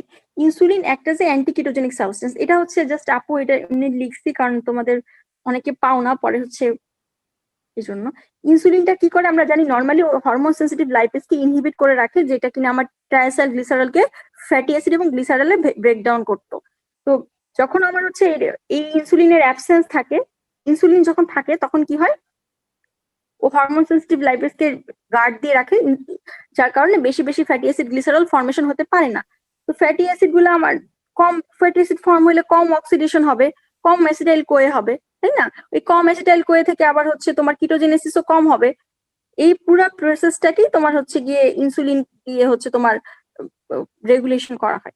যার জন্য তোমার যদি ইনসুলিন থাকে তার মানে, সরি, যদি ইনসুলিন থাকে তার মানে পুরো প্রসেসটাকেই হচ্ছে গিয়ে তোমার পুরা লাইফ, মানে আমার যে পুরো কিটোন বডি সিনথেসিস হচ্ছে, এই পুরো কিটোন বডি সিনথেসিস হওয়াটাই তোমার হচ্ছে গিয়ে কম হবে। তার জন্য আমরা বলি যে insulin act as a anti ketogenic substance. ঠিক আছে? আচ্ছা, এরপর আসে হচ্ছে লাইপোপ্রোটিন মেটাবলিজম। লাইপোপ্রোটিন মেটাবলিজম কি হয়? আচ্ছা, তার আগে আমাকে একটু বলো তো লাইপোপ্রোটিন কি কি আছে আমাদের? তারপর chylomicron, ডিএলডিএল, LDL, HDL. Exactly, chylomicron আছে, বিএলডিএল, এলডিএল, এইচডিএল, তাই না? এগুলো হচ্ছে আমার লাইপোপ্রোটিন। আচ্ছা, লাইপোপ্রোটিন গুলো আসলে কি? লাইপোপ্রোটিন গুলো কি ছিল? একটা গ্লোবিউলার, একটা ম্যাক্রোমলিকুলার প্রোটিন, তাই না? যেখানে তোমার কিছু থাকবে তোমার লিপিড পার্ট আর কিছু থাকবে প্রোটিন পার্ট। এটার মেইন দরকারটাই হচ্ছে কি জানো, আমাদের ইন্টেস্টাইনের অ্যাকুয়াস মিডিয়ায় আমাদের প্রোটিন গুলাকে যাতে আমার ট্রান্সফার করতে পারি, মানে অ্যাবজর্পশনের জন্য, ডাইজেশন অ্যাবজর্পশনের জন্য। ভিতরে থাকবে হচ্ছে তোমার লিপিড সলিউবল বা হাইড্রোফোবিক, যেগুলো পানিতে চলতে পারে না তারা। বাইরে থাকবে হচ্ছে হাইড্রোফিলিক গুলা। কিছু আছে সারফেস কোট আর কিছু হচ্ছে লিপিড কোর, এটাই বলছিলাম। দেখো, সারফেস কোট সেখানে কি থাকে, সেখানে তোমার হচ্ছে কিছু অ্যাপোপ্রোটিন থাকে, তারপরে তোমার আনএস্টারিফাইড কোলেস্টেরল, ফসফোলাইপেড, এগুলাই থাকে, বুঝছো? অ্যাপোলাইপোপ্রোটিন, ফসফোলিপিড, আনএস্টারিফাইড কোলেস্টেরল, আর লিপিড করে হচ্ছে তোমার হাইড্রোফোবিক যেগুলা মানে ওয়াটারে ইনসলিউবল কমপ্লিটলি তারা কোলেস্টেরল এস্টার ট্রাইএসাইল গ্লিসারল এরা হচ্ছে এগুলো আমার ডাইটারি লিপিড তারপরে বিভিন্ন লিপিড কম্পোনেন্ট গুলো হচ্ছে লিপিড কোরের মধ্যে থাকে আর বাইরে সারফেস কোরে হচ্ছে এগুলো থাকে। এখানে দেখো ছবিটা কিভাবে এই ছবিটা আঁকতে খুব বলে তো নর্মালি যেটা সহজভাবে আমি আমি আমি এইভাবে এঁকেছিলাম তোমাদের জাস্ট একটু জিনিস শেয়ার করলাম। দেখো সবচেয়ে বাইরে হচ্ছে ছিল আমার পেরিফেরাল। দেখো এই যে পেরিফেরাল অ্যাপোপ্রোটিন হ্যাঁ এটাকে আমরা অ্যাপোলাইপোপ্রোটিনও বলি। এটা হচ্ছে পেরিফেরাল অ্যাপোপ্রোটিন এই যে জিনিসটা পার্টটা। তারপর এখানে দেখো আর কি আছে দেখো এখানে অ্যামফিপ্যাথিক কিছু লিপিড আছে। অ্যামফিপ্যাথিক মানে বোথ ওয়াটারে সলিউবল আবার হচ্ছে তোমার ফ্যাট সলিউবল মানে পার্শিয়ালি ওয়াটার সলিউবল এটা। আর এখানে দেখো আর আউটার কোর আর কি আছে আউটার এটা ছিল হচ্ছে আউটার মোস্ট কোর এই দুইটা এটা আর এটা হচ্ছে আউটার মোস্ট কোর। এখন আসি হচ্ছে ইন্টারমিডিয়েট লেয়ারে কি আছে। ইন্টারমিডিয়েটে হচ্ছে আমরা পাই হচ্ছে তোমার ফসফোলিপিড পাই আর কি পাই হচ্ছে ফ্রি কোলেস্টেরল। এ দেখো এখানে ফসফোলিপিড আছে এই যে এই পার্ট গুলো এই জিনিসগুলা ফসফোলিপিডের মাঝে মাঝে কিছু জিনিস আছে সেগুলোকে আমরা বলি ফ্রি কোলেস্টেরল। এগুলো কিন্তু কোলেস্টেরল এস্টারিফাইড ফর্মে না। এটা হচ্ছে ফ্রি ফসফোলিপিড আর হচ্ছে উপরে আছে এটা তোমার মুছে গেছে মানে উপরে ঢেকে গেছে সেটা হচ্ছে ফ্রি কোলেস্টেরল। এটা তোমার ইন্টারমিডিয়েট লেয়ারে পাচ্ছি। একদম ইনার মোস্ট লেয়ারে পাচ্ছি হচ্ছে তোমার দুইটা জিনিস ট্রাইএসাইল গ্লিসারল এই যে এগুলো ওয়াই এর মতো আর যেটা তোমার এই যে এরকম এঁকেছে দেখো এটা হচ্ছে তোমার কোলেস্টেরল এস্টার। ঠিক আছে এই ছিল আমার হচ্ছে 3টা লেয়ারে পাওয়া জিনিসপত্র এগুলা জানতে হবে এবং লেয়ার টু লেয়ারে সাজিয়ে সাজিয়ে বলবা যখন মানে ভাইবা কোশ্চেনটা জিজ্ঞেস করো যে what are the constituents of lipoprotein তো তোমরা বললা আউটার লেয়ারে কি ছিল আউটার লেয়ারে আমরা জানি অ্যাপোপ্রোটিন থাকে তারপর ইন্টারমিডিয়েট লেয়ারে তোমার ফ্রি কোলেস্টেরল থাকে দেখো সবার উপরে ফ্রি কোলেস্টেরল আছে আর হচ্ছে ফসফোলিপিড থাকে আর একদম ইনার করে থাকে ট্রাইএসাইল গ্লিসারল আর হচ্ছে কোলেস্টেরল এস্টার। এই ছবিটা দেখে দেখে পড়বা তাইলে তোমার সুবিধা হবে। অলরেডি তোমরা বলে ফেলছো যে হচ্ছে কি কি আমার লাইপোপ্রোটিন গুলো আছে কাইলোমাইক্রন বিএলডিএল সেখান থেকে কিছু আছে তোমার আইডিএল এলডিএল আর হচ্ছে এইচডিএল। আচ্ছা তোমরা আমাকে কেউ এটার ফুল ফর্ম গুলো বলো তো ভিএলডিএল আইডিএল এলডিএল এইচডিএল এর। VLDL হচ্ছে very low density lipoprotein, IDL হচ্ছে লো ডেন্সিটি প্রোটিন আর HDL হচ্ছে LDL হচ্ছে লো ডেন্সিটি লাইপোপ্রোটিন আর HDL হচ্ছে হাই ডেন্সিটি লাইপোপ্রোটিন। আচ্ছা এখন আমাকে বলো তো এই ছবিটা দেখে তোমাদের কি মনে হচ্ছে সবচেয়ে হাই মানে কার ডেনসিটি সবচেয়ে বেশি আর কার ডায়ামিটার বেশি কে হচ্ছে সহজভাবে বলো যে হচ্ছে কার সাইজ বেশি আর কার ডেনসিটি বেশি বলতে পারবা? ছবি দেখে বলো ছবিটা দেখে HDL এর সবচেয়ে বেশি আর হচ্ছে আচ্ছা কাইলোমাইক্রনের সাইজ তোমরা ভুল করো দেখো। আচ্ছা আচ্ছা ভেরি গুড। আচ্ছা আমি একটু বলি দেখো কাইলোমাইক্রনটা হচ্ছে সবচেয়ে বড় এখানে ছবি দেখেই তো বোঝা যাচ্ছে তাই না কাইলোমাইক্রনটা সবচেয়ে বড় তারপর ভিএলডিএল তারপর তোমার আইডিএল এলডিএল আর তারপর হচ্ছে এইচডিএল। ঠিক আছে এই ছবিটা দেওয়ার উদ্দেশ্য হচ্ছে সাইজটা মনে রাখা যার সাইজ বেশি তার ডেনসিটি কম মনে রাখবা। একটা বড় একটা বেলুনের মধ্যে তুমি যদি অল্প একটু পানি ঢুকাও বা হচ্ছে একটা বিশাল বড় বেলুন তার মধ্যে তার সাইজ অনেক বেশি তার মধ্যে তুমি অল্প কয়েকটা জিনিস দিলা 2-3টা হচ্ছে তুমি কিছু একটা জিনিস দিলা ঢুকালা বেলুনের মধ্যে ধরো তুমি একটা বেলুনের মধ্যে একটা মার্বেল ঢুকাইলা তো যেই বেলুনটা হচ্ছে বড় সেই বেলুনের মধ্যে তুমি যদি 2টা মার্বেল ঢুকাও সেই 2টা মার্বেল কিন্তু দূরে দূরে থাকবে মানে তাদের ডেনসিটি বা ঘনত্ব কম থাকবে। আর যেটা হচ্ছে ছোট বেলুন দেখো এইচডিএল এর মতো ছোট্ট পিচ্ছি বেলুন ওর মধ্যে তুমি যদি 2টা বেলুন ঢুকাও মানে ওই বেলুনের মধ্যে 2টা মার্বেল ঢুকাও তাহলে দেখবা খুব কাছাকাছি মানে ডেনসিটি খুব কম। মনে রাখবা যে বেশি বড় তার ওখানে ডেনসিটি কম আর যে হচ্ছে সবচেয়ে ছোট তার ডেনসিটি বেশি। সাইজ আর ডেনসিটি হচ্ছে একটা উল্টা যে বড় তার ঘনত্ব কম বা একটা বিশাল বড় জায়গা মনে রাখবা একটা সহজ ভাবে যদি বলি আরো সেটা হচ্ছে একটা দেশের জনসংখ্যা বেশি তাহলে ঘনত্ব কি বেশি হবে না কম হবে? জনসংখ্যা বেশি হলে ঘনত্ব কম হবে সাইজ বেশি হলেও ঘনত্ব এরকম কম হবে এভাবে মনে রাখতে পারো। ঠিক আছে আচ্ছা আরো একটা জিনিস তোমাদের একটু জানতে হয় যে অ্যাথেরোজেনিক কোনটা আর কোনটা হচ্ছে অ্যান্টি অ্যাথেরোজেনিক কেউ কি বলতে পারবা কোন লাইপোপ্রোটিনটা হচ্ছে অ্যান্টি অ্যাথেরোজেনিক? একটা আছে HDL ভেরি গুড। আর বাকি সবই হচ্ছে তোমার অ্যান্টি অ্যাথেরোজেনিক তাই না সরি বাকি সবই হচ্ছে তোমার অ্যাথেরোজেনিক আর একটা হচ্ছে অ্যান্টি অ্যাথেরোজেনিক। আচ্ছা এরপর আসো হচ্ছে অ্যাপোলাইপোপ্রোটিন এই দেখো এই যে বাইরের দিকে যে প্রোটিন গুলো আছে এটা হচ্ছে তোমার অ্যাপোপ্রোটিন আমরা বলছি তাই না এই যে একটা পিঙ্ক কালার দিয়েছি এটা অ্যাপোপ্রোটিন যেগুলো তোমার লাইপোপ্রোটিনের বাইরের দিকের অংশ এটাকে তোমার বলা হয় অ্যাপোলাইপোপ্রোটিন। এটা এটা অ্যাপোলাইপোপ্রোটিন। এখন অ্যাপোলাইপোপ্রোটিনের টাইপ গুলা, হ্যাঁ, অ্যাপোলাইপোপ্রোটিনের টাইপ গুলো যদি একটু বলতে চাই, দেখো কিছু আছে অ্যাপো এ, অ্যাপো এর মধ্যে আবার আছে অ্যাপো A14, কিছু আছে অ্যাপো বি। অ্যাপো বির মধ্যে সবচেয়ে ইম্পর্টেন্ট হচ্ছে অ্যাপো B48 আর হচ্ছে অ্যাপো B100। অ্যাপো সি আছে আর অ্যাপো ই আছে, সি এর মধ্যে 1 2 3 আছে। আর অ্যাপো প্রোটিন যেগুলো ছিল এগুলো ছিল অ্যাপো লাইপোপ্রোটিন, ঠিক আছে। আর অ্যাপো প্রোটিন দেখো এখানে এই যে অ্যাপো প্রোটিন যেটা, অ্যাপো প্রোটিন যেগুলা সেগুলো হচ্ছে তোমার কি কি আছে দেখো। অ্যাপো প্রোটিনের মধ্যে আছে হচ্ছে কাইলোমাইক্রনের জন্য কি অ্যাপো প্রোটিন, দেখো এটা যদি তোমার কাইলোমাইক্রন হয় তাহলে এই অ্যাপো প্রোটিন গুলার জায়গায় কি থাকবে, এই অ্যাপো প্রোটিন জায়গায় থাকবে অ্যাপো B48। একটু মনে রাখো এই জিনিসগুলো, একটু মনে রাখতে হবে, এইগুলোই হচ্ছে ভাইবাতে জিজ্ঞেস করে যে তোমার কাইলোমাইক্রনের অ্যাপো প্রোটিন কে, এই জায়গাটা তখন তোমার মনে রাখতে হবে এখানেই থাকবে B48। ওর নিজস্ব আছে B48, আর যদি কিছু লাগে সে অন্য কারোর কাছ থেকে ধার করে নিতে হবে, বাট ওর কাইলোমাইক্রনের নিজের আছে হচ্ছে অ্যাপো B48, ঠিক আছে। কেউ বলতে পারবে VLDL এর কে আছে অ্যাপো প্রোটিন? B100 VLDL এর অ্যাপো প্রোটিন কে? B100 B100, ঠিক আছে। LDL এর ক্ষেত্রেও তাই, তাই না? VLDL আর LDL এর ক্ষেত্রে দুজনই হচ্ছে B100। HDL হচ্ছে অ্যাপোপ্রোটিন অনেক বেশি থাকে, HDL অনেক অনেক ভালো ভালো গুড কোলেস্টেরল। কে থাকে বলতে পারবা HDL এর ক্ষেত্রে? অ্যাপো OA 1 2 4 আচ্ছা, অ্যাপো এ, অ্যাপো সি আর অ্যাপো ই, ACE দিয়ে মনে রাখতে পারো। আমরা ACE দিয়ে আরেকটা জিনিস মনে রাখি, বলো তো কি? ভিটামিন, তাই না? অ্যান্টিঅক্সিডেন্ট ভিটামিন গুলাকে মনে রাখি, এখানে ওইভাবে মনে রাখতে পারো। HDL এর আছে হচ্ছে তোমার 3টা, এটা ভাইবার খুব জিজ্ঞেস করে, ইনভেরিয়েবলি জিজ্ঞেস করে, অ্যাপো এ, অ্যাপো C2 এবং হচ্ছে অ্যাপো ই। এখন এগুলো এত কেন বলছি, মেটাবলিজম পড়ার আগে এটা বলছি এর জন্য যে ধরো আমি একটু VLDL এ মেটাবলিজম পড়ছি, ওর হচ্ছে অ্যাপো B100 লাগবে, তো ও কার কাছ থেকে ধার করবে এটা আমাকে বুঝতে হবে, কারণ অ্যাপো B100 কাইলোমাইক্রনের নাই, কাইলোমাইক্রনের শুধু B48 আছে, তো ওর B100 লাগবে। ও তখন করবে কি, B100টা ধার করবে তোমার VLDL এর কাছ থেকে। আবার তোমার হচ্ছে গিয়ে তোমার অ্যাপো এ লাগবে বা অ্যাপো C2 লাগবে, তখন ও HDL এর কাছ থেকে এটা ও ধার করবে। এই জিনিসটা হচ্ছে বোঝার জন্য এটা খুব জরুরি জানা, ঠিক আছে। এখন আমরা তাহলে ডিরেক্টলি চলে যাই, খুব শর্টলি বলবো। আচ্ছা, তার আগে একটু বলি, কেউ আমাকে একটু বলো তো, এটা জিজ্ঞেস করে অ্যাপোপ্রোটিন গুলার কাজ কি, কি দরকার অ্যাপোপ্রোটিন গুলার, কেন লাগবে অ্যাপোপ্রোটিন গুলার ফাংশন কি বলতে পারবা কেউ?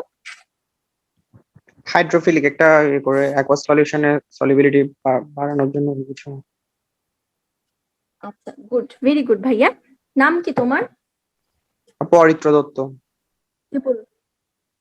আচ্ছা, গুড। আচ্ছা, আমি একটু বলে দিই, দেখো যে লাইপোপ্রোটিন গুলো তুমি যেটা বললা ওইটাই, যে আমাদের লিপিড গুলো তো হচ্ছে তোমার অ্যাকুয়াস প্লাজমা দিয়ে যেতে পারে না, ট্রান্সপোর্ট করতে পারে না, তো ওদের ট্রান্সপোর্টটাকে ফ্যাসিলিটেট করে, the facilitate the transport of lipoprotein in aqueous plasma, এই অ্যাপোপ্রোটিনের মাধ্যমে, ঠিক আছে। লাইপোপ্রোটিনের বাইরের দিকগুলো তো তোমার হচ্ছে আমি একটু আগে বলছি তাই না, যে কিছু আছে ওয়াটার সলিউবল, কিছু ইনসলিউবল, তো 100% ওয়াটার সলিউবল কেউ না, বুঝছো। তো এই জন্য আমার অ্যাপোপ্রোটিন দিয়ে একটা কাভারিং থাকে, অ্যাপোপ্রোটিনটা হচ্ছে 100% ওয়াটার সলিউবল, ও হচ্ছে কি সুন্দর মতো অ্যাকুয়াস মিডিয়াতে ট্রান্সপোর্ট করে। এছাড়া দেখো হচ্ছে এরা হচ্ছে স্ট্রাকচারাল কম্পোনেন্ট, লাইপোপ্রোটিনের মধ্যে স্ট্রাকচারালি প্রেজেন্ট থাকে, আমরা দেখলাম না স্ট্রাকচারালি কম্পোনেন্ট, স্ট্রাকচারালি কিন্তু তোমার অ্যাপোপ্রোটিন গুলো প্রেজেন্ট থাকছে। এরপর দেখো লাইপোপ্রোটিন মেটাবলিজম যেটা হচ্ছে, এই লাইপোপ্রোটিন মেটাবলিজমের মধ্যে এরা কোফ্যাক্টর হিসেবে কাজ করছে। আমরা জানি কোফ্যাক্টর গুলো এনজাইমের অ্যাক্টিভিটিটাকে বাড়ায় দেয়, যেমন একটু পরে আমরা পড়বো কিছু এনজাইম আছে খুবই খুবই ইম্পর্টেন্ট, সেটা হচ্ছে তোমার লাইপোপ্রোটিন লাইপেজ, তারপর এলক্যাটের নাম শুনেছো? লাইপোপ্রোটিন লাইপেজ, এলক্যাট, এই এনজাইম গুলো, এলক্যাট মানে হচ্ছে lecithin cholesterol acyl transferase enzyme. এলক্যাটটাও ভাইবাতে আপুকে জিজ্ঞেস করছিল, আমাকে জিজ্ঞেস করছিল, বুঝছো, লাইপোপ্রোটিন লাইপেজ কোথায় পাবা, এলক্যাট কোথায় পাবা, এগুলো আমি বলবো ইনশাল্লাহ একটু পরে। তো এই যে এনজাইম গুলো আছে যাদেরকে ছাড়া তোমার কোনোভাবেই লাইপোপ্রোটিন মেটাবলিজম হবে না, এই এনজাইম গুলোর কোফ্যাক্টর হিসেবে কাজ করে এই অ্যাপোপ্রোটিন গুলা। যেমন ধরো অ্যাপো C2 যেটা, ঠিক আছে, অ্যাপো C2টা যেটা C2 তোমার লাইপোপ্রোটিন লাইপেজের কোফ্যাক্টর হিসেবে কাজ করে, লাইপোপ্রোটিন লাইপেজের। তারপর অ্যাপো A1 যেটা সেটা হচ্ছে তোমার এলক্যাট বা লেসিথিন কোলেস্টেরল অ্যাসাইল ট্রান্সফারেজের কোফ্যাক্টর হিসেবে কাজ করে অ্যাপো A1, আর অ্যাপো C2টা হচ্ছে লাইপোপ্রোটিন লাইপেজের জন্য কাজ করে। তো এটাই বলছিলাম যে এনজাইম গুলার কোফ্যাক্টর হিসেবে কাজ করছে, কারণ এই এনজাইম গুলার অ্যাক্টিভিটি যদি না হয় তাহলে কিন্তু তোমার লাইপোপ্রোটিন মেটাবলিজমও হবে না। আচ্ছা, আর দেখো কি আমার সেল সারফেসে কিছু রিসিপ্টর থাকে, এই রিসিপ্টর গুলা দিয়ে আমরা তাদেরকে চিনতে পারি, যেমন ধরো এইচডিএল রিসিপ্টর, এলডিএল রিসিপ্টর, একটু পর আমরা এটাও ইনশাল্লাহ পড়বো। এই এইচডিএল রিসিপ্টর, এলডিএল রিসিপ্টর গুলাকে চেনার জন্য আমার লাগে হচ্ছে এই অ্যাপোপ্রোটিন গুলাকে। এই অ্যাপোপ্রোটিনের আরেকটা নাম হচ্ছে অ্যাপোলাইপোপ্রোটিনও বলি, ঠিক আছে, অ্যাপোপ্রোটিন বা অ্যাপোলাইপোপ্রোটিন। যেমন ধরো অ্যাপো B100 আর অ্যাপো E দেখে আমরা এলডিএল রিসেপ্টরকে চিনতে পারি। একটা এলডিএল রিসেপ্টর অ্যাপো B100 থাকবে এবং অ্যাপো E থাকবে। এইচডিএল রিসেপ্টরকে কিভাবে চিনবো? এইচডিএল রিসেপ্টর চিনার উপায় হচ্ছে, এইচডিএল রিসেপ্টরকে চিনবো হচ্ছে অ্যাপো A দেখে, ওর A আছে আর ওর ছিল কত, B48 ছিল, সরি B100 ছিল, আর হচ্ছে গিয়ে তোমার অ্যাপো E ছিল, অ্যাপো E। এটা হচ্ছে তোমার এলডিএল রিসেপ্টরের ক্ষেত্রে। এইচডিএল এর ক্ষেত্রে অ্যাপো A থাকবে। এইগুলোর মাধ্যমে আলটিমেটলি আমরা চিনতে পারি যে এগুলি হচ্ছে আমার অ্যাপোলাইপোপ্রোটিনের ফাংশন। এটা তোমার ভাইভাতে খুব জিজ্ঞেস করে। আচ্ছা, আরেকটা জিনিস একটু বলি যে এখানে আরেক কাইলোমাইক্রন মেটাবলিজম যখন আমরা এখন বলবো ইনশাল্লাহ, তো কাইলোমাইক্রন মেটাবলিজম একটা এনজাইম আমাদের লাগবে। সেই এনজাইমটা হচ্ছে তোমার লাইপোপ্রোটিন লাইপেজ। এটা কেমন ধরনের এনজাইম? প্লাজমা ফাংশনাল নাকি প্লাজমা নন ফাংশনাল, কেউ বলতে পারবা? লাইপোপ্রোটিন লাইপেজ, যে মাস্ট টু নো কিছু টার্ম আছে, তার মধ্যে একটা হচ্ছে লাইপোপ্রোটিন লাইপেজ। কেউ বলতে পারবা এটা কোন ধরনের এনজাইম? আচ্ছা, আপু বলে দিচ্ছে, দেখো লাইপোপ্রোটিন এটা আমাকে জিজ্ঞাসা করেছিল, ঠিক আছে। হ্যাঁ, এটা হচ্ছে প্লাজমা ফাংশনাল। প্লাজমা ফাংশনাল হচ্ছে একটা এনজাইম যেটা তোমার লাইপোপ্রোটিনটাকে ব্রেক ডাউন করে। লাইপেজ মানে বুঝতে পারছো, লাইপোপ্রোটিন লাইপেজ মানে লাইপোপ্রোটিনকে ওর ব্রেক ডাউন করে। যেটা আমাকে প্রফ জিজ্ঞেস করছিল সেটা হচ্ছে যে প্রথমে জিজ্ঞেস করছিল যে এটা কি, কোথায় পাওয়া যায়, তারপর জিজ্ঞেস করেছিল যে বলো তো এটা এনজাইম মানে এই এনজাইমটার লোকেশনটা কোথায়। তো এটার লোকেশনটা বলবা হচ্ছে endothelial surface of peripheral tissue. কোথায়? যেমন ধরো তোমার ক্যাপিলারি যে এন্ডোথেলিয়াল সেলগুলো আছে, পেরিফেরাল টিস্যু ক্যাপিলারি, তারপর এডিপোসাইটে পাওয়া যায়, কার্ডিয়াক মাসেলে পাওয়া যায়, স্কেলেটাল মাসেলে পাওয়া যায়। এগুলো হচ্ছে সব তোমার লাইপোপ্রোটিন লাইপেজের লোকেশন, বা এই এনজাইমটা কোথায় কোথায় পাচ্ছি। তার মানে কোথায় কোথায় পাচ্ছি আমাকে একদম একটু বলে দাও তো।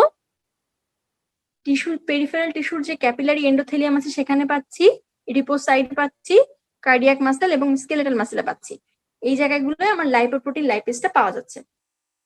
এখন আসো কাইলোমাইক্রন মেটাবলিজমটা কিভাবে হচ্ছে। আমরা জানি আমাদের স্মল, মানে আমি এখানে জাস্ট খুব ডিটেলসে বলবো না, খুব শর্টলি বলছি কারণ এটা আমাদের ভাইভাতে খুব একটা ইম্পর্টেন্ট না। স্মল ইন্টেস্টাইনে তো আমাদের কাইলোমাইক্রনটা তোমার প্যাকেজিং হচ্ছে, তাই অ্যাপো B48 ওর হচ্ছে তখন প্যাকেজিং এর সময় এটা হচ্ছে আমাদের অ্যাপো B48 দেয়া থাকে কাইলোমাইক্রনের জন্য স্মল ইন্টেস্টাইন থেকে। তারপর এটা হচ্ছে তোমার নেসেন্ট কাইলোমাইক্রন হয়। নেসেন্ট এই কাইলোমাইক্রনটা সিনথেসিস হওয়ার পর যে রিলিজ হবে না সার্কুলেশনে, যে স্মল ইন্টেস্টাইন থেকে রিলিজ হচ্ছে সার্কুলেশনে, এটাকে আমরা বলি নেসেন্ট কাইলোমাইক্রন। তো এই নেসেন্ট কাইলোমাইক্রনে কি হয় দেখো, এই নেসেন্ট কাইলোমাইক্রন, নেসেন্ট মানে হচ্ছে তোমার ইম্যাচিউর, ওর শুধু খালি B48টা আছে, কারণ সিনথেসিসের সময় B48 পাইছিল, নেসেন্টের শুধুমাত্র B48 আছে। এর কি হবে তাহলে? ম্যাচিউর হতে হবে। কিভাবে ম্যাচুরেশন হবে দেখো, ও করবে কি, এইচডিএল এর কাছ থেকে কাইলোমাইক্রন কি করবে, এইচডিএল এর কাছ থেকে অ্যাপো-C2 এবং অ্যাপো-E-টাকে ধার নিবে, ঠিক আছে, অ্যাপো-C2 এবং অ্যাপো-E, হ্যাঁ, এটাকে ও হচ্ছে ধার নিবে। তার আগে যেটা করবে সেটা হচ্ছে তোমার এই যে কাইলোমাইক্রনের মধ্যে মেইনলি কি থাকে, কম্পোনেন্টটা কি থাকে। তোমরা যদি লিপিডের অ্যাবজর্পশন পড়ে থাকো তাহলে তোমরা জানবা কাইলোমাইক্রনটা যে ফর্মেশন হয় ভিতরে কি থাকে, ট্রাইঅ্যাসাইল গ্লিসারলটা হচ্ছে 90% কম্পোনেন্ট। কাইলোমাইক্রনের 90% হচ্ছে তোমার ট্রাইঅ্যাসাইল গ্লিসারল। এই ট্রাইঅ্যাসাইল গ্লিসারলটাকে in presence of lipoprotein lipase breakdown করবো। লাইপোপ্রোটিন লাইপেজের মাধ্যমে এই ট্রাইঅ্যাসাইল গ্লিসারলকে ব্রেকডাউন করে দেন হচ্ছে গিয়ে আমার এইচডিএল এর কাছ থেকে অ্যাপো-C2 এবং অ্যাপো-E2 নিয়ে যেই স্ট্রাকচার হবে, আর ওর নিজের ছিল B48, তার মানে ও B48 ছিল, অ্যাপো-E, অ্যাপো-C2, এই সবকিছু এখন ওরা আছে। তখন আমি এটাকে বলি, এই যে স্ট্রাকচারটা ফর্ম হয় সবকিছু নিয়ে এটাকে বলা হয় কাইলোমাইক্রন রেমনেন্ট, ঠিক আছে, রেমনেন্ট ফর্ম করবে। কাইলোমাইক্রন রেমনেন্টটা হচ্ছে তোমার লিভারে চলে আসবে। এই যে কাইলোমাইক্রন রেমনেন্টটা লিভারে এসে কি হবে, লিভারে এখানে রিসেপ্টর মিডিয়েটেড এন্ডোসাইটোসিসের মাধ্যমে তোমার হচ্ছে কাইলোমাইক্রন যে রেমনেন্টটা ছিল রিসেপ্টর মিডিয়েটেড এন্ডোসাইটোসিসের মাধ্যমে লিভারে আপটেক হলো, ঠিক আছে। লিভারে আপটেক হচ্ছে রিসেপ্টর মিডিয়েটেড এন্ডোসাইটোসিস এর মাধ্যমে, যেটা তোমার হলো কাইলোমাইক্রন রেমনেন্ট। দেখো এইচডিএল এর কাছ থেকে কাইলোমাইক্রন যখন এটা ফর্ম করলো, এই রেমনেন্টটা যখন ফর্ম করলো, তারপর যেটা কি হবে, ও তো অ্যাপো সি2 আর ই নিয়েছিল এইচডিএল এর কাছ থেকে, ওই অ্যাপো সি2টা এইচডিএল কে আবার ফেরত দিয়ে দিবে, কারণ ওর এই যে লাইপোপ্রোটিন লাইপেজের কাজ করার জন্য দরকার হয়েছিল এটাকে। তো কাজ যেহেতু করা শেষ, লাইপোপ্রোটিন লাইপেজ দিয়ে ডিগ্রেডেশন করা শেষ, ও আবার এইচডিএল কে অ্যাপো সিটা ফেরত দিয়ে দিবে। হ্যাঁ, তো রেমনেন্ট যখন ফর্মেশন হলো তখন হচ্ছে অ্যাপো বি48 আর অ্যাপো ই হচ্ছে ওর নিজের থাকবে, এবং এই কাইলোমাইক্রন রেমনেন্টটাকে আলটিমেটলি আমাদের লিভারের যে রিসেপ্টর গুলো আছে ওরা চিনে, এবং ওরা এন্ডোসাইটোসিসের মাধ্যমে ওরা হচ্ছে এনগালফ করে ফেলে। আচ্ছা, এই যে লাইপোপ্রোটিন লাইপেজটা, এদের তোমাদের কি জানতে ইচ্ছা করছে না যে লাইপোপ্রোটিন লাইপেজের আসলে কি হলো? ফেটটা তাহলে কি? ফেটটা হচ্ছে ফ্যাটি অ্যাসিডের মাধ্যমে তোমার এডিপোস টিস্যু কি আপটেক হলো, আর যে গ্লিসারলটা পেলো, ট্রাইসাইল গ্লিসারলকে তো ব্রেকডাউন করেছিল, ওখান থেকে তোমার ফ্যাটি অ্যাসিডটাকে তোমার এডিপোস টিস্যুতে নিয়ে গেল বা এডিপোস সাইটে নিয়ে গেল, আর গ্লিসারল পার্টটাকে তোমার লিভারে নিয়ে গেল। এটা হচ্ছে তোমার এই যে টিজি ডিগ্রেডেশন প্রোডাক্ট গুলা এরকম হলো। তো এটা ছিল তোমার কাইলোমাইক্রন মেটাবলিজম। সরি এরপর আসা হচ্ছে ভিএলডিএল মেটাবলিজম। ঠিক আছে, ভিএলডিএল মেটাবলিজমে যেটা হয়, ভেরি লো ডেন্সিটি লাইপোপ্রোটিন, তাই না? এখানে যেটা, আচ্ছা আরেকটা কথা একটু বলি যে কাইলোমাইক্রনের ফাংশনটা কি ছিল। ও এক্সোজেনাস লিপিড ট্রান্সপোর্ট করে, মানে আমার বডির যে এক্সোজেনাস লিপিড গুলা তৈরি হচ্ছিল ইন্টেস্টাইনে, সেই লিপিড গুলাকে কাইলোমাইক্রন সিনথেসিস করবে, লিপিড ট্রান্সপোর্ট করবে, এবং ট্রাইএসাইল গ্লিসারলকে বা ডাইটারি যে লিপিডটা, মানে ডাইটারি লিপিডকে আমরা জানি 90% হচ্ছে ট্রাইএসাইল গ্লিসারল, এই ট্রাইএসাইল গ্লিসারলকে ইন্টেস্টাইন থেকে ও লিভারে নিয়ে যাবে আলটিমেটলি। ওর কাজ দেখো, প্রাইমারি সাইট ছিল ইন্টেস্টাইন, সেখান থেকে কোথায় নিয়ে গেল? লিভারে নিয়ে গেল এই কাইলোমাইক্রনটাকে। তার জন্যই তোমার এত কিছু কাহিনী করতে হলো, এই এনজাইম আসতে হলো, এইচডিএল এর কাছ থেকে ধার করতে হলো, তারপর তোমার রেমনেন্ট, মেইন দরকার রেমনেন্ট ফর্ম করা, এটার জন্য তোমার এই কাজগুলো করতে হলো, ম্যাচুরেশন হতে হলো, মডিফিকেশন হতে হলো, এই কাজগুলো করতে হলো। ঠিক এই একই স্টেপ গুলোই তোমার দেখো ঘুরে ফিরে আবার আসবে ভিএলডিএল এর সময়। ভিএলডিএলটা হচ্ছে আমাদের প্রথমে সিনথেসিস হবে, লিভারে সিনথেসিস হয় ভিএলডিএলটা, এবং ওর সিনথেসিস হওয়ার সময় তোমার, আচ্ছা আপু কোন মেটাবলিজমটা আসবে পরীক্ষায়? আচ্ছা, এই সবগুলো মেটাবলিজমে তোমার একটু একটু জানতে হবে, কারণ ভাইবাতে আমাকে যেটা করেছিল যে স্টেপ জিজ্ঞেস করে, একটা স্টেপ জিজ্ঞেস করে, যে হঠাৎ করে মাঝখান থেকে একটা জিজ্ঞেস করে ফেলে, মানে বলে না যে ভাত পাতিলে ভাত যখন আমরা দেখি রান্নার সময়, একটা ভাত দেখলেই বোঝা যায় বাকি ভাতগুলো কেমন হয়েছে, ওরকম একটা মেটাবলিজম থেকে তোমার শুধুমাত্র লাইপোপ্রোটিন লাইপেজ, যেমন ধরো কাইলোমাইক্রন থেকে আমাকে শুধু লাইপোপ্রোটিন লাইপেজ জিজ্ঞেস করেছে, ভিএলডিএল থেকে আমাকে জাস্ট জিজ্ঞেস করছে যে হচ্ছে তোমার এই যে এখান থেকে তোমার এই যে অ্যাপো সি2টা আসলো, অ্যাপো সি2 অ্যাপো এটা কে দিল, বা ভিএলডিএল কে কে দিল? এইচডিএল দিল। ঠিক আছে, আর মডিফিকেশন যে হলো, এই মডিফিকেশনটা কিভাবে হয়, ম্যাচুরেশনটা কিভাবে হয়, এভাবে জিজ্ঞেস করে, বুঝছো? তো ভিএলডিএল এ প্রথমে আমার ভিএলডিএলটা লিভারে সিনথেসিস হয়, সার্কুলেশনে আসে, তখন এটা ন্যাসেন্ট ভিএলডিএল বলি, তখন শুধুমাত্র ওর অ্যাপোপ্রোটিন হিসেবে অ্যাপো বি100টা থাকে। তারপরে এটা আলটিমেটলি তোমার এইচডিএল এর কাছ থেকে অ্যাপো সি2 এবং অ্যাপো ই নেয় কাইলোমাইক্রনের মতো করেই, নিয়ে এটা হচ্ছে তোমার মডিফিকেশন হবে কিভাবে, দেখো এটা ম্যাচুরেশন হলো, ম্যাচুরেশন হলো, ঠিক আছে, ম্যাচুরেশন হলো এইচডিএল এর কাছ থেকে নিয়ে, তারপর এটার মডিফিকেশন হবে। মডিফিকেশন হয় কিভাবে জানো? কোলেস্টেরল এস্টার এই যে একটা ট্রান্সপোর্ট প্রসেসের মাধ্যমে হয়। হ্যাঁ, কোলেস্টেরল এস্টার ট্রান্সপোর্ট প্রোটিনের মাধ্যমে এই ট্রান্সপোর্টটা প্রসেস কিভাবে হয়, এইচডিএল থেকে ও ভিএলডিএল এর তো ট্রাইএসাইল গ্লিসারল বেশি থাকে, তাই না?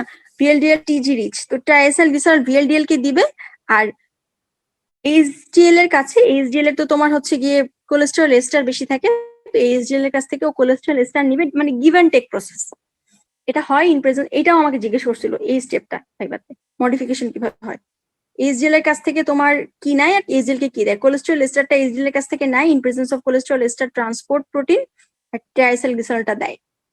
এরপর হয় কি, যে ট্রাইসাইল গ্লিসারলটা ছিল ভিএলডিএল, এই ট্রাইসাইল গ্লিসারল ব্রেকডাউন হবে আবারও বাই লাইপোপ্রোটিন লাইপেজ এনজাইম, তখন এটা হচ্ছে ভিএলডিএল রেমনেন্ট ফর্মেশন হবে। এই ভিএলডিএল রেমনেন্টের আরেকটা নাম হচ্ছে তোমার আইডিএল, ইন্টারমিডিয়েট ডেন্সিটি লাইপোপ্রোটিন। এই 50% অফ আইডিএল থেকেই তোমার হচ্ছে ইন ফিউচারে এলডিএল ফর্মেশন হয়। এই এলডিএলটা হচ্ছে পেরিফেরাল টিস্যুতে যায়, এলডিএলটা হচ্ছে লো ডেন্সিটি লাইপোপ্রোটিন। তো দেখো আলটিমেটলি লিপিডটা পেরিফেরাল টিস্যুতে এসে জমা হচ্ছে, তার মানে কি এটা আমার ক্ষতিকর, তাই না? আর 50% কিছু হচ্ছে তোমার ক্লিয়ারেন্সের মাধ্যমে আইডিয়াল ফর্মেশন করলো, দেখো এই আইডিয়ালটা আবার তোমার অ্যাপোসিটা এইচডিএল কে দিয়ে দিল, রিটার্ন করে দিল, তখন রেসিপ্টর মিডিয়েটেড এন্ডোসাইটোসিসের মাধ্যমে কিছু তোমার 50% তোমার লিভারে আপটেক হচ্ছে, আর কিছু তোমার আইডিয়াল হিসেবে থেকে যাচ্ছে, যেটা কিনা তোমার পরবর্তীতে এইচডিএল কে অ্যাপোইটা ফেরত দিয়ে দিচ্ছে। তো যেটা মনে রাখার বিষয় যে ভিএলডিএল রেমনেন্টের 50% তোমার আইডিয়াল সিনথেসিস করে পেরিফেরাল টিস্যুতে অ্যাপ্লাই করছে, আর 50% তোমার লিভারে অ্যাপ্টেক করছে, এটা একটু মনে রাখতে হবে। এর পরবর্তীতে দেখো এই যে যেই স্টেপ গুলা ম্যাচুরেশন মডিফিকেশন, এই স্টেপ গুলা একটু মনে রাখতে হয়, আর কোথায় কোনটা আপটেক হচ্ছে, কে কোনটাতে রিচ, এই জিনিসগুলো একটু জাস্ট মনে রাখলে হয়ে যাবে, এত ডিটেলস লাগবে না। যেমন তোমাদের এবিসি তে একটু বেশি ডিটেলসে দেওয়া আছে, যারা জানতে চাও বেশি তারা পড়তে পারো, তাদের জন্য অনেক হেল্পফুল হবে। রিটেন গাইডেও দেখবা অনেক ডিটেলসে দেওয়া আছে, এত ডিটেলস রিটেনে লেখার সময় হয় না, ভাইবাতে আসলে এত ডিটেলস স্টেপ বাই স্টেপ শুনতেও চায় না, মোট কথা জিনিসটা তোমাকে বুঝতে হবে। এরপর দেখো একটা খুবই ইম্পর্টেন্ট মাস্ট টু নো টাইপের কোয়েশ্চেন, সেটা হচ্ছে তোমার এলডিএলটাকে আমি বলেছিলাম ব্যাড কোলেস্টেরল, তাই না? আর এইচডিএলটা হচ্ছে গুড কোলেস্টেরল। এটা কেন বলা হয়? আমরা এই যে ভিএলডিএল রেমনেন্ট যেটা মানে আইডিয়াল, যেটা এই যে আইডিয়াল, সেই আইডিয়ালটা থেকে আমার কি হয়, এলডিএল ফর্মেশন হয়, ঠিক আছে? আইডিয়াল থেকে এলডিএল ফর্মেশন হয়। এই এলডিএল এর 70% তোমার লিভারে আপটেক হয়, আর 30% তোমার পেরিফেরাল টিস্যুতে আপটেক হয়। জিনিসটা বুঝিও।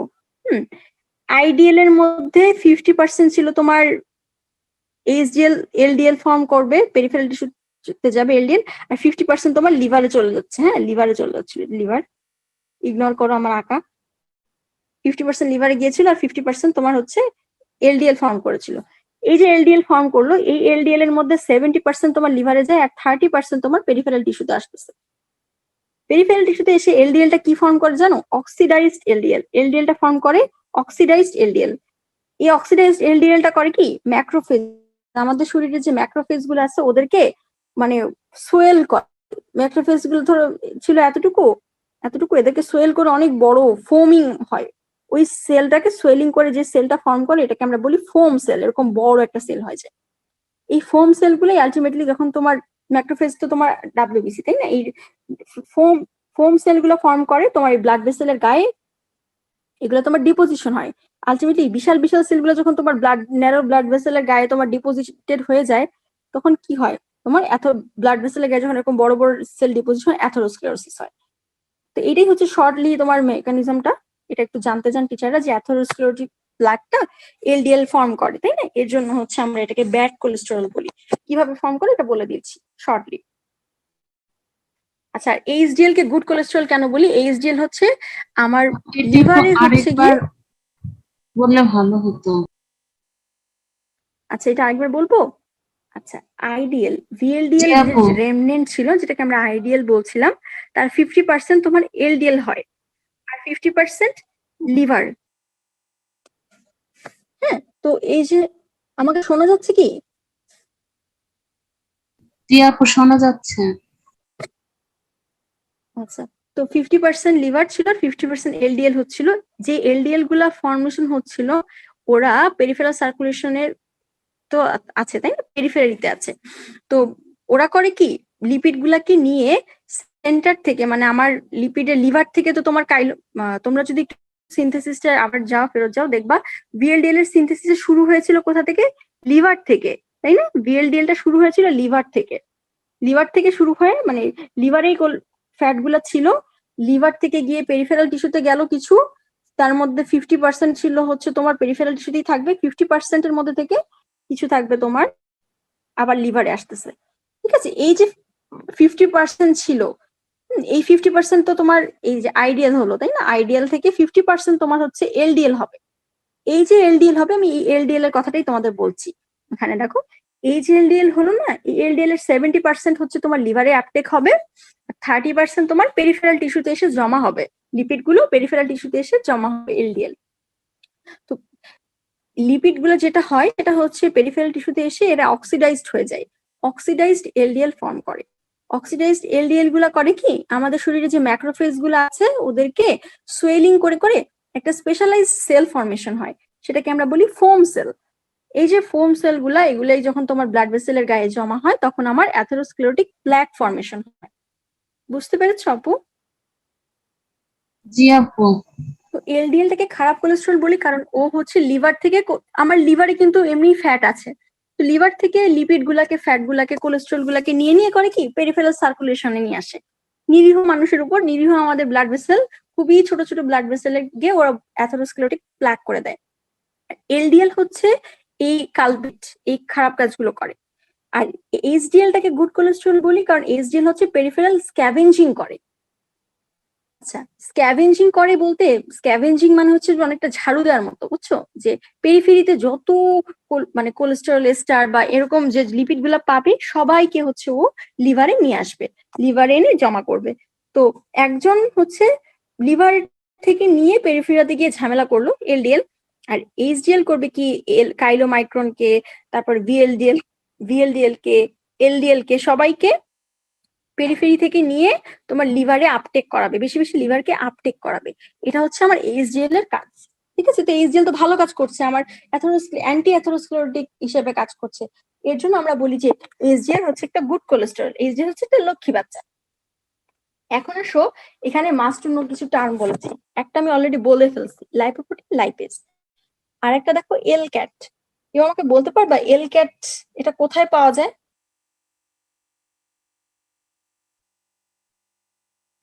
এটা প্লাজমাতে পাওয়া যায়। হ্যাঁ, প্লাজমা, কার্ডিয়াক মাসেলে পাওয়া যায়, ঠিক আছে। কিন্তু এটা মেইনলি এটা সাইট অফ অ্যাকশন হচ্ছে তোমার এইচডিএল এর সাথে রিলেটেড, ঠিক আছে। এটা করে কি কোলেস্টেরলকে কোলেস্টেরল এস্টারে কনভার্ট করে, এবং এখানে হচ্ছে তোমার লেসিথিনের ভিতর থেকে একটা ফ্যাটি অ্যাসিডকে ট্রান্সফার করে কোলেস্টেরলকে দিয়ে দেয়। এটা একটু জেনে রাখো যে এল ক্যাটের ফুল ফর্মটা যারা জানতে চায়, লেসিথিন কোলেস্টেরল অ্যাসাইল ট্রান্সফারেজ। এটা তোমার এইচডিএল এর ভিতরে তোমার কাজ করে। এটার তোমার কিছু অ্যাক্টিভেটর থাকে, অলরেডি বলেছি, অ্যাপো A1, A2, A4 এগুলো হচ্ছে এল ক্যাটে থাকে। আর এটার কাজ হচ্ছে রিভার্স কোলেস্টেরল ট্রান্সপোর্ট, মানে পেরিফেরি থেকে, যে একটু আগে বললাম যেটা, যে পেরিফেরি থেকে যত কোলেস্টেরল আছে সব এই এল ক্যাটের মাধ্যমে তোমার লিভারে গিয়ে আপটেক করায়। এটাকে বলা হয় reverse cholesterol transport. Normally cholesterol transport হয় হচ্ছে তোমার লিভার থেকে বিভিন্ন মানে পেরিফেরাল টিস্যুতে আসে, তো রিভার্স মানে হচ্ছে পেরিফেরি থেকে নিয়ে লিভারে জমা করে এল ক্যাট। এটা একটা ভালো, খুবই লাইফ সেভিং একটা এনজাইম, মানে খুব দরকারি একটা এনজাইম। লাইপোপ্রোটিন, লাইপেজের কথা কিন্তু আপু অলরেডি বলে ফেলছি, তাই না, একটু আগে। এটা সাইটটা খুব জিজ্ঞেস করে, এটা ক্যাপিলারি এন্ডোথেলিয়ামে থাকে, এটা শুনলেই টিচাররা খুব খুশি হয়ে যায়, জানতে হবে। এবং এটা তোমার আলটিমেটলি এটা কাজ হচ্ছে তোমার বিএলডিএল আর হচ্ছে কাইলোমাইক্রন মেটাবলিজম, এটা এটা থাকে, কাজ করে। আচ্ছা, এরপর দেখো হচ্ছে হেপাটিক লাইপেজ বা HL। হেপাটিক লাইপেজটা কোথায় থাকে? হেপাটোসাইটের সাইনোসয়েড যেটা, সেই সাইনোসয়েডাল সারফেসে থাকে। এটাও ভাইবাতে জিজ্ঞেস করে যে হেপাটিক লাইপেজ কোথায় থাকে। it is present in the sinusoid of the hepatocyte. এটা কি করে দেখো, হেপাটিক লাইপেজ হচ্ছে তোমার ট্রাইসাইল গ্লিসারল, যেটা তোমার এলডিএল, বিএলডিএল, আইডিএল এইসব মেটাবলিজমের সময় আমার হচ্ছে টিজি, যেটা সেই টিজি কে ব্রেক ডাউন করতে হেল্প করে এই হেপাটিক লাইপেজ। এবং এই জন্য আমরা এটাকে বলি এলডিএল, আইডিএল বা এইচডিএল মেটাবলিজমে এই হেপাটিক লাইপেজটা তোমরা পাবা যদি পড়ো। আর কোলেস্টেরল আরেকটা জিনিস আছে সিইটিপি, তাই না? এটা আমি বলছিলাম যে আপুকে এটাও প্রশ্ন জিজ্ঞেস করেছিল, এখান থেকে আপুকে অনেকগুলো কোয়েশ্চেন করছিল। এটা আমাকে জিজ্ঞেস করছে, এটার ফুল ফর্ম জিজ্ঞেস করছে, লোকেশন গুলা জিজ্ঞেস করছে। কোলেস্টেরল এস্টার ট্রান্সপোর্ট প্রোটিন কি করে? আলটিমেটলি ম্যাচুরেশন করে। এই ম্যাচুরেশন বা মডিফিকেশন এটাও জিজ্ঞেস করে। কোলেস্টেরল এস্টার ট্রান্সপোর্টের কাজটা কি? আলটিমেটলি ও করে কি, কোলেস্টেরল এস্টারটা ট্রান্সপোর্ট করে এইচডিএল থেকে। কোলেস্টেরল এস্টারটা তোমার অ্যাপোবি কন্টেনিং যে লাইপোপ্রোটিন গুলো আছে, যেমন ধরো ভিএলডিএল, এলডিএল, আইডিএল কে দিয়ে দেয় কোলেস্টেরল এস্টারটাকে। আর ভিএলডিএল, আইডিএল, এইচডিএল এর কাছ থেকে তার বদলে ও ট্রাইএসএন গ্লিসারলটা নেয়। এটাও তোমার রিভার্স কোলেস্টেরল মেটাবলিজম ট্রান্সপোর্ট করে, বুঝছো? এই ছিল মোটামুটি তোমার মোদ্দা কথা। আর লাস্ট টপিক আজকে সেটা হচ্ছে এইচডিএল সাইকেল। হ্যাঁ, এইচডিএল সাইকেলটা হচ্ছে তোমার, আমি জানি তোমাদের একটু ধৈর্যের মানে দেরি হয়ে যাচ্ছে। আচ্ছা, আমরা কি এটা আজকে পড়বো নাকি হচ্ছে পরবর্তীতে বলবো? ক্লাসের টাইম আমি আসলে এক্সিড করে ফেলেছি already, it's near about 11। HDL সাইকেলটা কি আজকে বলবো নাকি হচ্ছে আমি পরবর্তীতে চ্যাট বক্সে তোমাদের জানিয়ে দিব? আপু বলে ফেলেন। তো তোমরা যদি ক্লাস মানে এখন বলতে শুনতে চাও তাও বলা যাবে, পরবর্তীতেও বলা যাবে। আপু এখনই বলে দিলে ভালো হয়। আপু এখনই করি। আচ্ছা, ঠিক আছে, বলে দিচ্ছি। না তোমরা আসলে লং টাইম ধরে আছো তো, তোমাদের কি গ্যাপ লাগবে? যদি তোমরা চাও আমি ইকোসেনয়েড আর এইচডিএলটা পরে মানে চ্যাট বক্সে বলে দিতে পারি, আর না হলে আমি এখানেও বলতে পারি, এখন তোমরা যেটা বলবা। যেহেতু আমি ক্লাস টাইম এক্সিড করে ফেলেছি এই জন্য আর কি, যে তোমরা যাতে বোর না হও। টপিকটা একটু ঝামেলার আমি জানি, লাইপোপ্রোটিনটা একটু ঝামেলা হয়। লাইপোপ্রোটিন মেটাবলিজমটা আপুরও ভালো লাগতো না, বাট যখন এরকম খাতায় এঁকে এঁকে পড়া শুরু করেছিলাম তখন জিনিসটা আমার কাছে সহজ মনে হয়েছিল, যে কে কাকে কি দিচ্ছে, কিসের মাধ্যমে দিচ্ছে, কি এনজাইম কাজ করছে, আর স্টেপ গুলা এভাবে যে আপু এই ছবিগুলো দেওয়ার উদ্দেশ্য হচ্ছে আমি চাই তোমরা সবাই এরকম ছবি এঁকে এঁকে পড়বা। বই বা গাইড যেটাই পড়ো, যে কত কোয়েশ্চেন গুলা রিটেন ভাইবার কোয়েশ্চেন গুলো আপু বলছি এগুলো একটু পড়বা। আর লাইপোপ্রোটিন থেকে যে কোনো একটা থাকে বুঝছো, তার মধ্যে সবচেয়ে বেশি লাগে হচ্ছে তোমার রিভার্স কোলেস্টেরল যে ট্রান্সপোর্ট, এটা তোমার শর্ট নোটে খুব লাগে, ভাইভাতেও খুব লাগে। এইচডিএল সাইকেলটা খুব রিটেনে দেয়। তারপর তোমার কাইলোমাইক্রনটা মাঝে মধ্যে রিটেনে আসে, মাঝে মধ্যে ভিএলডিএল দেয়। আইডিএল বা এলডিএলটা একটু কম দেয়, কিন্তু হচ্ছে তাও যে কোনো একটা আসলে দিয়ে দেয়। এখানে বলা যাচ্ছে না যে আসলে কোনটা আসবে। তোমরা এরকম একে একে পড়ো, তাহলে দেখবা সুবিধা হবে। আর পরীক্ষায় তোমরা যদি খাতায় এরকম একটু এঁকে দিতে পারো টিচাররা, মানে খুব শর্টলি আর কি। লিপিং কটে দেখবা খুব কঠিন ভাবে ছবিগুলো আঁকা, কিন্তু লিপিং কট থেকে তুমি যদি ছবিগুলো একবার একটু দেখো তোমার জিনিসগুলো খুব ইজি হবে। আর তোমাদের গাইডও এমনিতে ডিটেলসেই দেয়া আছে। তো দেখো এইচডিএল সাইকেলটা আপু খুব শর্টলি একটু বলি। এইচডিএল সাইকেলে যেটা হয়, এটা একটু প্যাঁচালো, একটু ঘোলাটে, এজন্য আর কি একটু শেষে বলছি। আমাদের এইচডিএল যেটা হাই ডেনসিটি লাইপোপ্রোটিন, প্রথমে এটা সিনথেসিস হবে। এটা সিনথেসিস কোথায় হবে? এইচডিএল যে পার্টিকেল গুলা, এইচডিএল এর যে কাঁচামাল বা র ম্যাটেরিয়াল যেটা, সেটা তোমার লিভারে সিনথেসিস হবে এবং তারপরে এটা তোমার ব্লাড স্ট্রিমে আসবে। আমরা অলরেডি বলেছি যে কোনো লাইপোপ্রোটিন যখন তোমার ব্লাড স্ট্রিমে আসে তখন আমরা সেটাকে ন্যাসেন্ট বলি, তাই না? তাহলে এটা তোমার ন্যাসেন্ট এইচডিএল হবে। ন্যাসেন্ট এইচডিএলটা কি হবে দেখো, ন্যাসেন্ট এইচডিএলটা তোমার হচ্ছে গিয়ে ইন প্রেজেন্স অফ পেরিফেরাল টিস্যুতে এসে কি হবে দেখো, প্রথমে ব্লাডে এসে ম্যাচুরেশন হবে। আচ্ছা, তার আগে একটা কথা বলে নিই যে এইচডিএল কে কিন্তু বলা হয় রিজার্ভার অফ অ্যাপোপ্রোটিন। কেন বলা হয় জানো? এখানে সবচেয়ে বেশি সংখ্যক অ্যাপোপ্রোটিন থাকে, অ্যাপো সি থাকে, অ্যাপো এ থাকে এবং অ্যাপো ই থাকে। সবচেয়ে বেশি থাকে হচ্ছে অ্যাপো এ, অ্যাপো সি টু এবং অ্যাপো ই। এই জন্য আমরা এটাকে বলি রিজার্ভার। এবং ও দেখবা অন্যান্য মেটাবলিজম যেমন কাইলোমাইক্রন, ভিএলডিএল মেটাবলিজম, ও হচ্ছে সবাইকে, যার বেশি আছে সে হচ্ছে অনেক দানশীল। ও হচ্ছে দানশীল, ও সবাইকে অ্যাপোপ্রোটিন দান করে, যার যেটা লাগে ও সেটা তাদেরকে দান করে। তারপর আবার ওদের যখন এটা কাজ শেষ হয়ে যায়, ওরা এক্সেস মনে করে, তখন ওকে আবার এটা ফেরত দেয়। তো নেসেন্ট এইচডিএল যেটা, নেসেন্ট এইচডিএলটার পরে এটা ম্যাচুরেশন হবে ব্লাডে এসে। ব্লাডে কি হবে দেখো, এইচডিএলটা কিছু আনস্টেরিফাইড যে কোলেস্টেরল গুলা ছিল পেরিফেরাল টিস্যুতে, ওগুলা নিবে, মানে ফ্রি কোলেস্টেরল যেটা, এটাকে তোমার স্টেরিফাই করবে ইন প্রেজেন্স অফ পিক্যাট। পিক্যাট হচ্ছে একটা এনজাইম, আমরা একটু আগে এলক্যাট বলেছিলাম, ঠিক এরকমই একটা এনজাইম হচ্ছে পিক্যাট। হ্যাঁ, পিক্যাট এর নাম হচ্ছে phosphatidyl choline cholesterol acyl transferase enzyme. এটা হচ্ছে তোমার কোলেস্টেরল, ফ্রি কোলেস্টেরলকে কোলেস্টেরল এস্টারে ট্রান্সপোর্ট করবে। এবং এই পিক্যাট এনজাইমকে অ্যাক্টিভেট করে হচ্ছে তোমার অ্যাপো এ। এই যে ওর যে অ্যাপো এ আছে, এই যে অ্যাপো এ আছে, এই অ্যাপো এটা তোমার পিক্যাটকে তোমার হচ্ছে গিয়ে অ্যাক্টিভেট করে। এবং এখান থেকে আলটিমেটলি তোমার এইচডিএল3 ফর্মেশন হয়, ঠিক আছে? এইচডিএল, ন্যাসেন্ট এইচডিএল থেকে, তার মানে ইন প্রেজেন্স অফ পিক্যাট, পি হবে সরি, পিক্যাটের মাধ্যমে এইচডিএল3 ফর্মেশন হয়। তারপর এইচডিএল3টা কি হয় জানো, ম্যাচুরেশন হয়। কিভাবে ম্যাচুরেশন হয় অলরেডি সব মনে রাখবা, সব সময় যতগুলো লাইপোপ্রোটিন সবার ম্যাচুরেশন হবে হচ্ছে তোমার কোলেস্টেরল এস্টারটা হচ্ছে দিবে, ট্রাইসাইল গ্লিসারল নিবে এইচডিএল এর ক্ষেত্রে। হ্যাঁ, কারণ এইচডিএল এর হচ্ছে তোমার কোলেস্টেরল এস্টার বেশি আছে, ও পেরিফেরাল টিস্যু থেকে কোলেস্টেরল নিয়ে নিয়ে কি করে, কোলেস্টেরল ফ্রি কোলেস্টেরল গুলাকে কোলেস্টেরল এস্টারে কনভার্ট করে। এর জন্য যেটা হয় সেটা হচ্ছে যে একটু আগে আমরা যখন ভিএলডিএল পড়ছিলাম, যখন তোমার কাইলোমাইক্রন পড়ছিলাম, দেখছিলাম যে ও কোলেস্টেরল এস্টার দেয়, ওরা হচ্ছে ওর কাছ থেকে কোলেস্টেরল এস্টার নেয় আর ওদেরকে হচ্ছে টিজি, তারপর হচ্ছে গিয়ে ফ্রি কোলেস্টেরল এগুলো হচ্ছে দেয়। ঠিক এখানেও তাই হচ্ছে, এই জিনিসটা এখানে দেখাচ্ছে, এটার মাধ্যমে ওরা আসলে ম্যাচুরেশন হয়। স্যাররা জিজ্ঞেস করে যে ম্যাচুরেশনটা কিসের মাধ্যমে হয়, in presence of cholesterol ester transport protein. কে কোনটা কাকে দিচ্ছে এটা একটু জাস্ট মনে রাখবা, একই জিনিসই বারবার একই জিনিসই রিপিটেশন হবে। তারপর যেটা হবে যে ম্যাচুরেশন হওয়ার পর এইচডিএল3টা হচ্ছে ইম্যাচিউরড অবস্থায় ছিল, তাই না? ন্যাসেন্ট থেকে ডাইরেক্ট ইম্যাচিউরড হয়েছিল। আর এইচডিএল2টা হচ্ছে একটু ম্যাচিউরড, হ্যাঁ একটু ম্যাচিউরড, ওটার হচ্ছে ম্যাচিউরড হয়ে এইচডিএল2 ফর্মেশন হচ্ছে।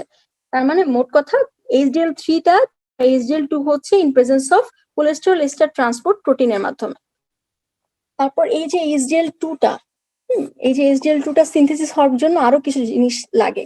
ও করে কি কোলেস্টেরল পেরিফেরাল টিস্যুর কাছ থেকে, এই যে পেরিফেরাল টিস্যু থেকে বেশি বেশি কোলেস্টেরল আপটেক করে ম্যাচিউর হওয়ার জন্য। ও দেখো, ওকে আমরা কেন ভালো বলি, HDL কে ভালো বলি কেন? পেরিফেরাল টিস্যুতে কোলেস্টেরল বেশি থাকা তোমার জন্য খারাপ, এটা তোমার LDL এর মাধ্যমে তোমার অ্যাথেরোস্ক্লেরোটিক প্লাক ফর্মেশন করতে পারে, আমার ব্লাড ভেসেলকে ব্লক করে দিতে পারে। এর জন্য আমরা করি কি কোলেস্টেরলকে, এর জন্য আমরা রিস্ক নেই না।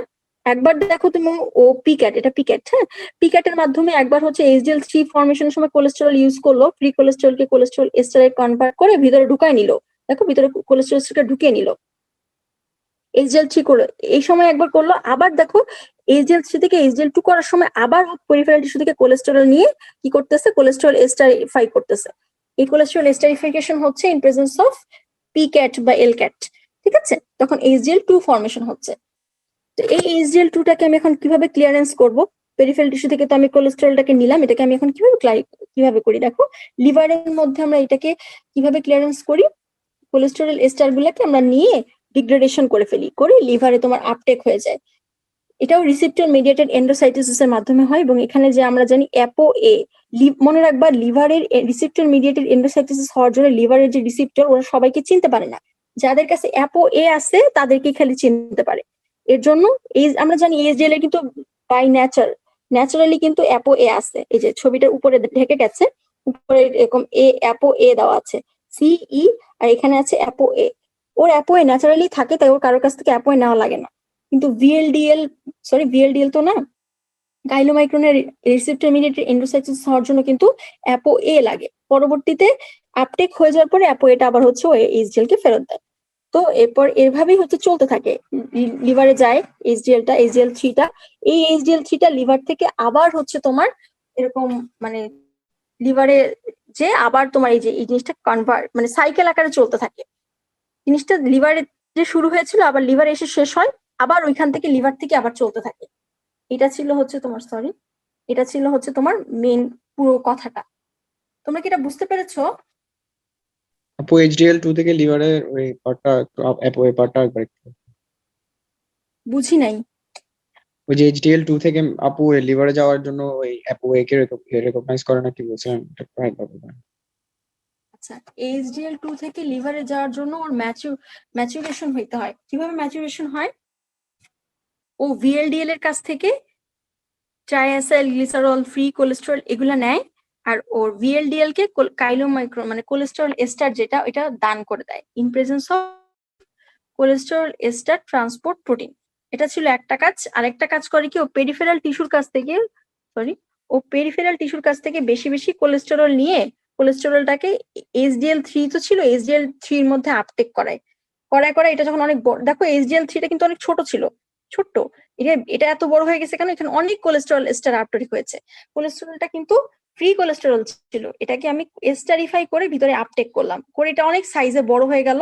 তারপর এটা তোমার রিসেপ্টর মিডিয়েটেড এন্ডোসাইটোসিস এর মাধ্যমে লিভারে ঢুকে গেল, ঠিক আছে? তারপর আবার হেপাটিক লাইপোসের মাধ্যমে এটাকে হচ্ছে তোমার অলরেডি আমরা বলছি তাই না, হেপাটিক লাইপোস কি করে হচ্ছে তোমার হেপাটিক লাইপোসটা তোমার লিভারের সাইনোসাইডাল সারফেসে থাকে এবং সেখানে এসে তোমার LDL, HDL, IDL এগুলো মেটাবলিজম করে, HDL3 কে ব্রেকডাউন করে আবার তোমার হচ্ছে কি আলটিমেটলি র ম্যাটেরিয়াল গুলো লিভারে থাকে, লিভার বা ইন্টেস্টাইন, সেখান থেকে আবার তোমার ন্যাসেন্ট HDL হয়, আবার HDL3 হয়, আবার HDL2 হয়, আবার লিভারে আপটেক হয়, আবার তোমার হেপাটিক লাইপোস দিয়ে সেটা হচ্ছে তোমার ডিগ্রেডেশন হয়। এই সাইকেলটা চলতে থাকে বলে আমরা হচ্ছে এটাকে বলি যে HDL সাইকেল। বুঝতে পেরেছো ভাইয়া? জি আপু। আচ্ছা, এখন আমাকে বলো তোমাদের প্রশ্ন কি কি আসছে, আমি একটু যদি কোয়েশ্চেন থাকে। এটাই মোটামুটি ছিল আমাদের আজকের টপিক। এই টপিক গুলো পড়লেই মোটামুটি ইনশাল্লাহ তোমাদের এক্সপেক্ট করতেছি ইনশাল্লাহ তোমাদের কোনো কিছু আটকাবে না। রিটেন ভাইবা যা যা লাগে আমি চেষ্টা করছি সবই তোমাদের নিয়ে আসার জন্য। এখন আমাকে বলো তোমাদের কোয়েশ্চেন গুলা কি কি ছিল। আপু পিকেট এর পূর্ণাঙ্গ রূপটা কি বলছিলেন?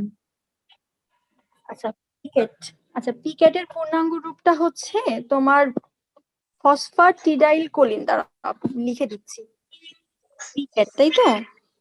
এই যে পিকেটটা হচ্ছে ফসফাটিডাইল কোলিন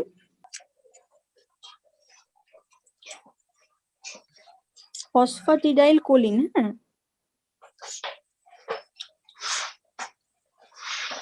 ফসফাটিডাইল কোলিন। তারপরে এরকম একটা যে ক্যাটের জন্য তোমরা তো জানো ক্যাট লেখার একটা নিয়ম আছে যে এরকম একটা কোলন দিতে হয়। তারপর তোমার হচ্ছে কোলেস্টেরল অ্যাসাইল ট্রান্সফারেজ, হ্যাঁ, সিএটি মানে তো জানোই, কোলেস্টেরল অ্যাসাইল ট্রান্সফারেজ। ক্লিয়ার হয়েছে ভাইয়া? জি আপু, কে জি আপু, জিজ্ঞাসা করেছিলে জানো? জি আপু, আরেকটা হচ্ছে আপু রিটার্নের সময় আপু এই নম্বর বেশি পাওয়ার জন্য কি মানে কি চিত্র কিংবা হচ্ছে ফ্লো চার্টটা বেশি ইম্পর্টেন্ট?